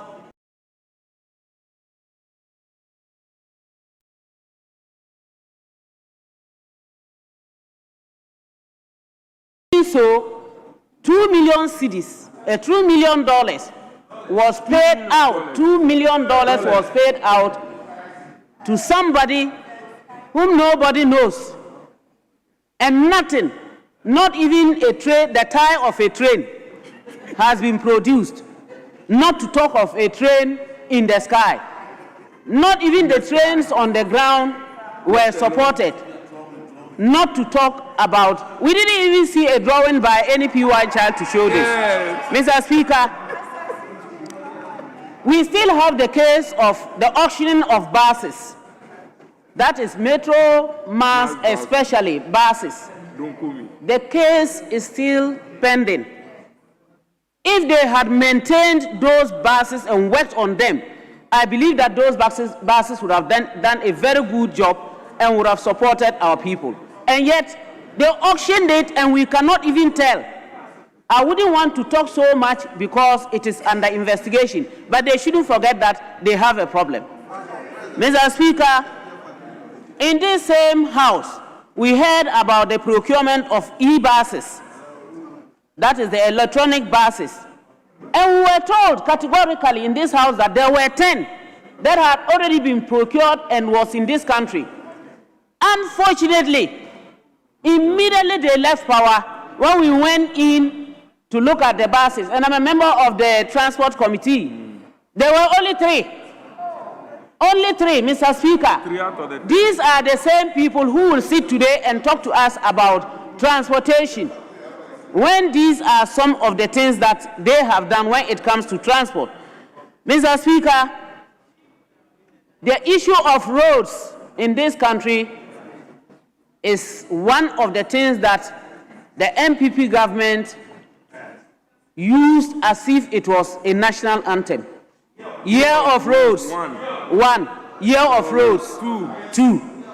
And yet, when they came to power, immediately they stopped the construction of roads, including the road from Bolga, Boku, Pulmakom. Immediately it was stopped. And that has affected Pusuga itself, because the lot 11, which was supposed to be constructed, had to be stopped. And up till now, we are still making sure and trying to ensure that that road is done. No road have they successfully completed, except coming to stop the cocoa roads under the fact that they were doing an audit. Which audit up till now, Mr. Speaker, we haven't seen any report. Mr. Speaker, 10 million in doing an audit is something that we need to actually investigate. Mr. Speaker, let me talk about gender, and for that matter, women. Mr. Speaker, I wish to congratulate the NDC government, and for that matter, His Excellency John Dramani Mahama, for actually considering women and knowing that women are a group of people that need to be recognized, and that we are not partners in any other dubious means, but in projecting and ensuring that this country moves forward, and that the first female vice president was nominated and elected by the NDC, and so today we have a female vice president in the person of Professor Nana Jane Opoku Ajuma. Mr. Speaker, if you look at our educational status in this country, the girl child is very important. Following activities, we have realized that the girl child has not always had a good stand after getting to about 11, 12, and then ensuing years because of a monthly periods. Some of them do stop education or they stop school because they do not have sanitary pads to support them. This, our government has ensured that today, every girl child in school who needs it will have and has access to sanitary pads, and so no girl child would say she would not be able to go to school. Mr. Speaker, all along, I have listened to the MPP that have always touted the issue of women. Mr. Speaker, it's painful and annoying for us to note that in the ECOWAS Parliament, there is no woman from the other side. The MPP have no female representation. I had been alone and I am still alone being the female in ECOWAS Parliament. Mr.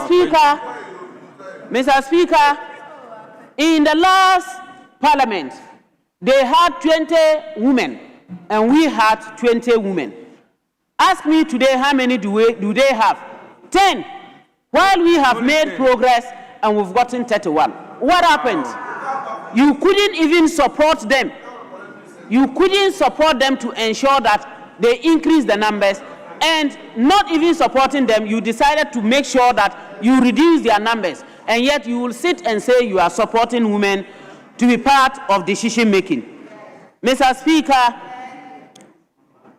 the issue of the cedi against the dollar, the president said it, and I will condone and continue to support the fact that yes, we, the NDC, and for that matter, led by His Excellency John Dramani Mahama, we ensured that the cedi has been strengthened against not only the dollar, but all other currencies. We have not locked the dollar and given the key to the IGP. And so today, a bag of rice that was selling at 700 Ghana cedis today is being sold at 400 or 450 Ghana cedis. And for that matter, sugar is bought at about 450 Ghana cedis, Mr. Speaker. And we, those fasting, we are able to buy sugar, distribute, buy sugar, and support persons that need to be supported. And I think it is quite gratifying. Mr. Speaker, Hajj was costing us 700, that is 70,000 plus new Ghana cedis, and 700 plus old Ghana cedis to go on pilgrimage. Today, we are paying not even 600, but 500 plus. Mr. Speaker, we cannot be more grateful than that. Mr. Speaker, when I hear our colleagues on the opposite side talking about cocoa farmers and we have reduced their prices and we are, for God's sake, who are those who changed the bags of the fertilizers, poured them into other bags and sold them out and refused to give it or to sell it to cocoa farmers? You are the people who did it. Are you not the one? Today you want to tell us, that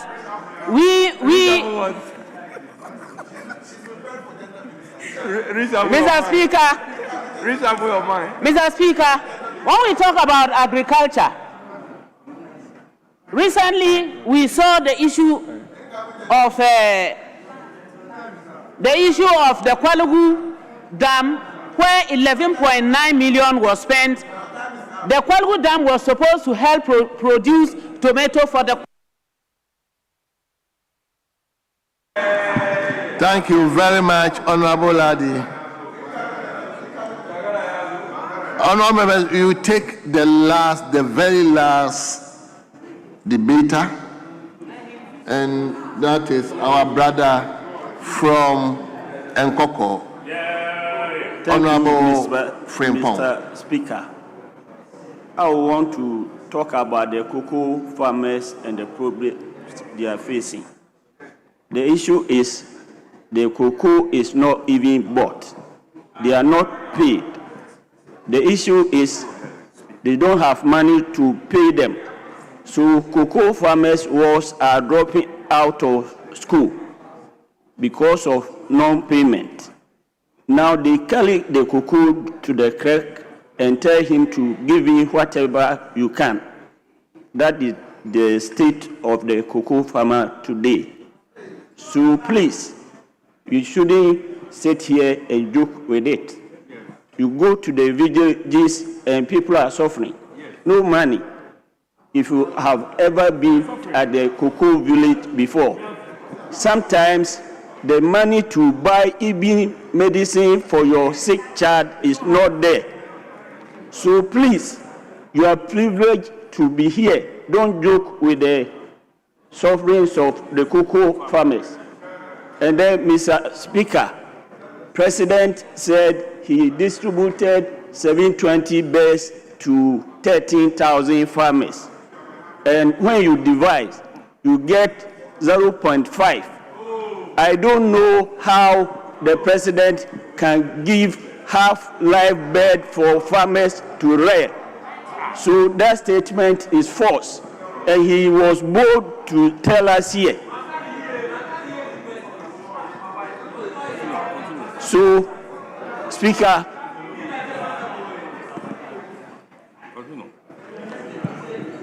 my issue is not about the reduction of the price.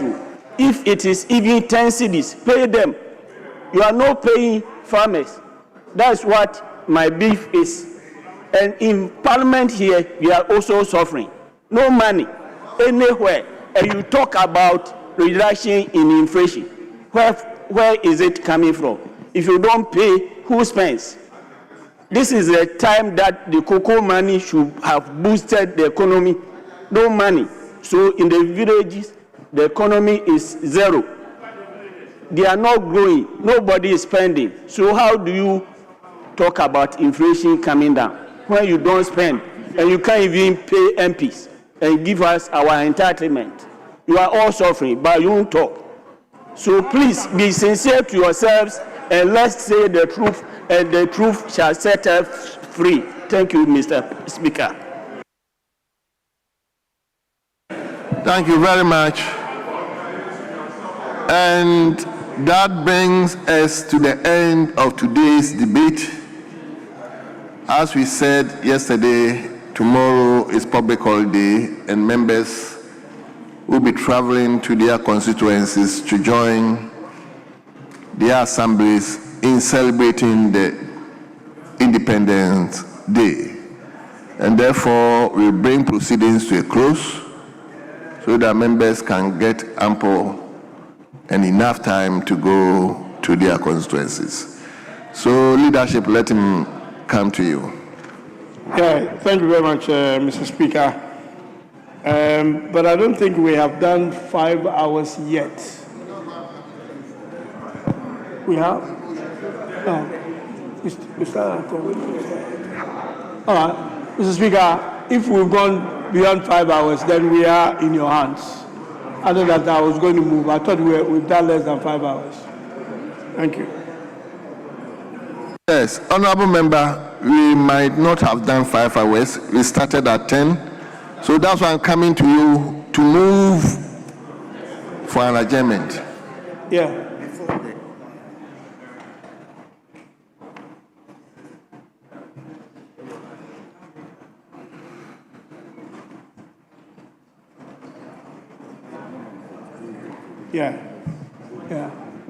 Yeah, thank you again, Mr. Speaker. Mr. Speaker, I didn't know you were going to ask me to move, because I know we haven't done 5 hours and we have to move the motion to adjourn the House. But one announcement, if you will permit me, is that I did indicate in the business statement this morning that we are sitting on Monday and it will be from 10 o'clock to 2 p.m. and we'll close. I just want to reiterate the announcement for members. Well, honorable members, when you look at the order paper, we see a lot of statements, so many of them. Now we are even dropping some of the statements that has appeared and reappeared on the order paper. So leadership has taken decision that we use Mondays to clear statements and outstanding questions. So we are starting on this coming Monday.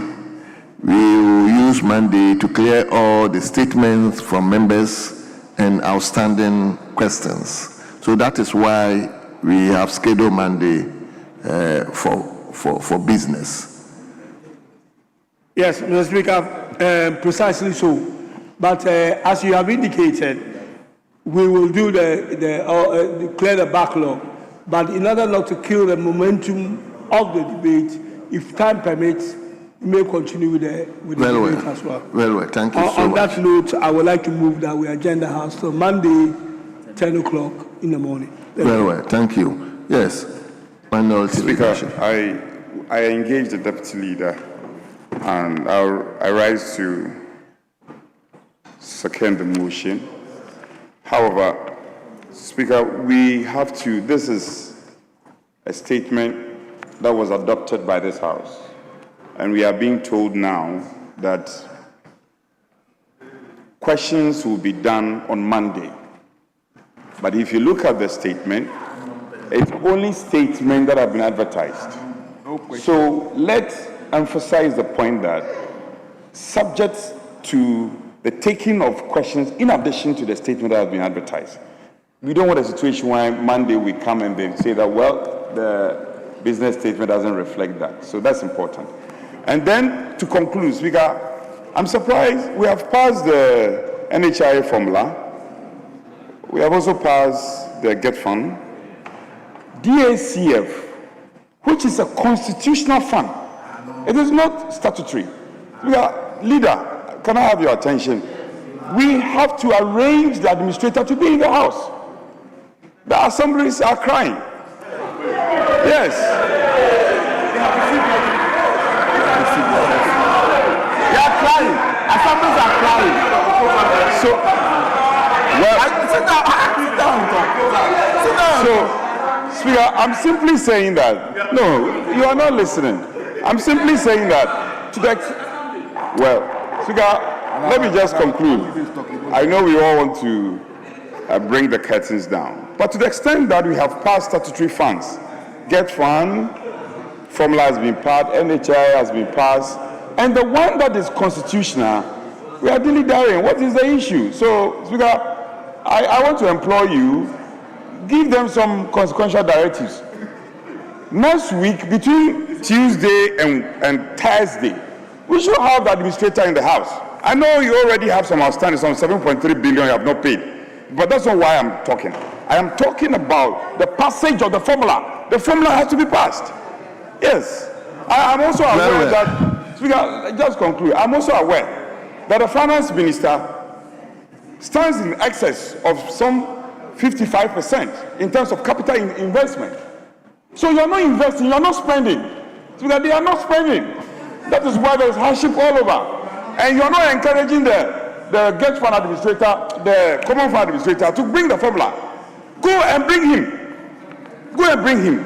Whatever means possible, go and bring the administrator of DACF. So that is very, very important. Very, very important. Very important. I think the administrator was here about 2 weeks ago. Speaker, let them respond. They can respond. Anyway. Speaker, number one, the honorable member, my friend, my brother, my Casford mate, and my counterpart, he was not here when we adopted the business statement. He was not. So I welcome him after the adoption of the business statement. What we did, and as what we did was to engage the Honorable Health Minister, whose questions have been slated for Friday next, to bring it forward for Monday for him to come and respond to. And he's agreed. So subject to those amendments, we adopted the business, and he knows. He's only trying to do a Friday politics on a Thursday. He knows. Then two, the adoption of the formula is within time. We are not out of time. We've adopted 3, or we've adopted 2. It's there with the DACF. We have arrangements are for our foot for him to come next week for that to be done. And he's aware. But he wants to do a Friday politics on a Thursday. Regarding the issues with the finance minister, I don't know where he's getting that from. Speaker, he just returned from some cocoa farms.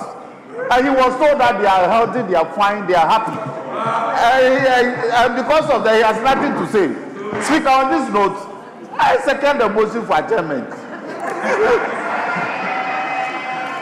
Honourable members, the motion has been moved and it has been seconded. It is before the House for consideration. And it's my singular honor and task to put the question. And the question is, as many as are in favor that the House adjourn to Monday, 10 o'clock in the forenoon, say aye. All those against say no. Honourable members, The ayes have it. The House is accordingly adjourned to Monday, 10 a.m. in the forenoon. The House stands adjourned.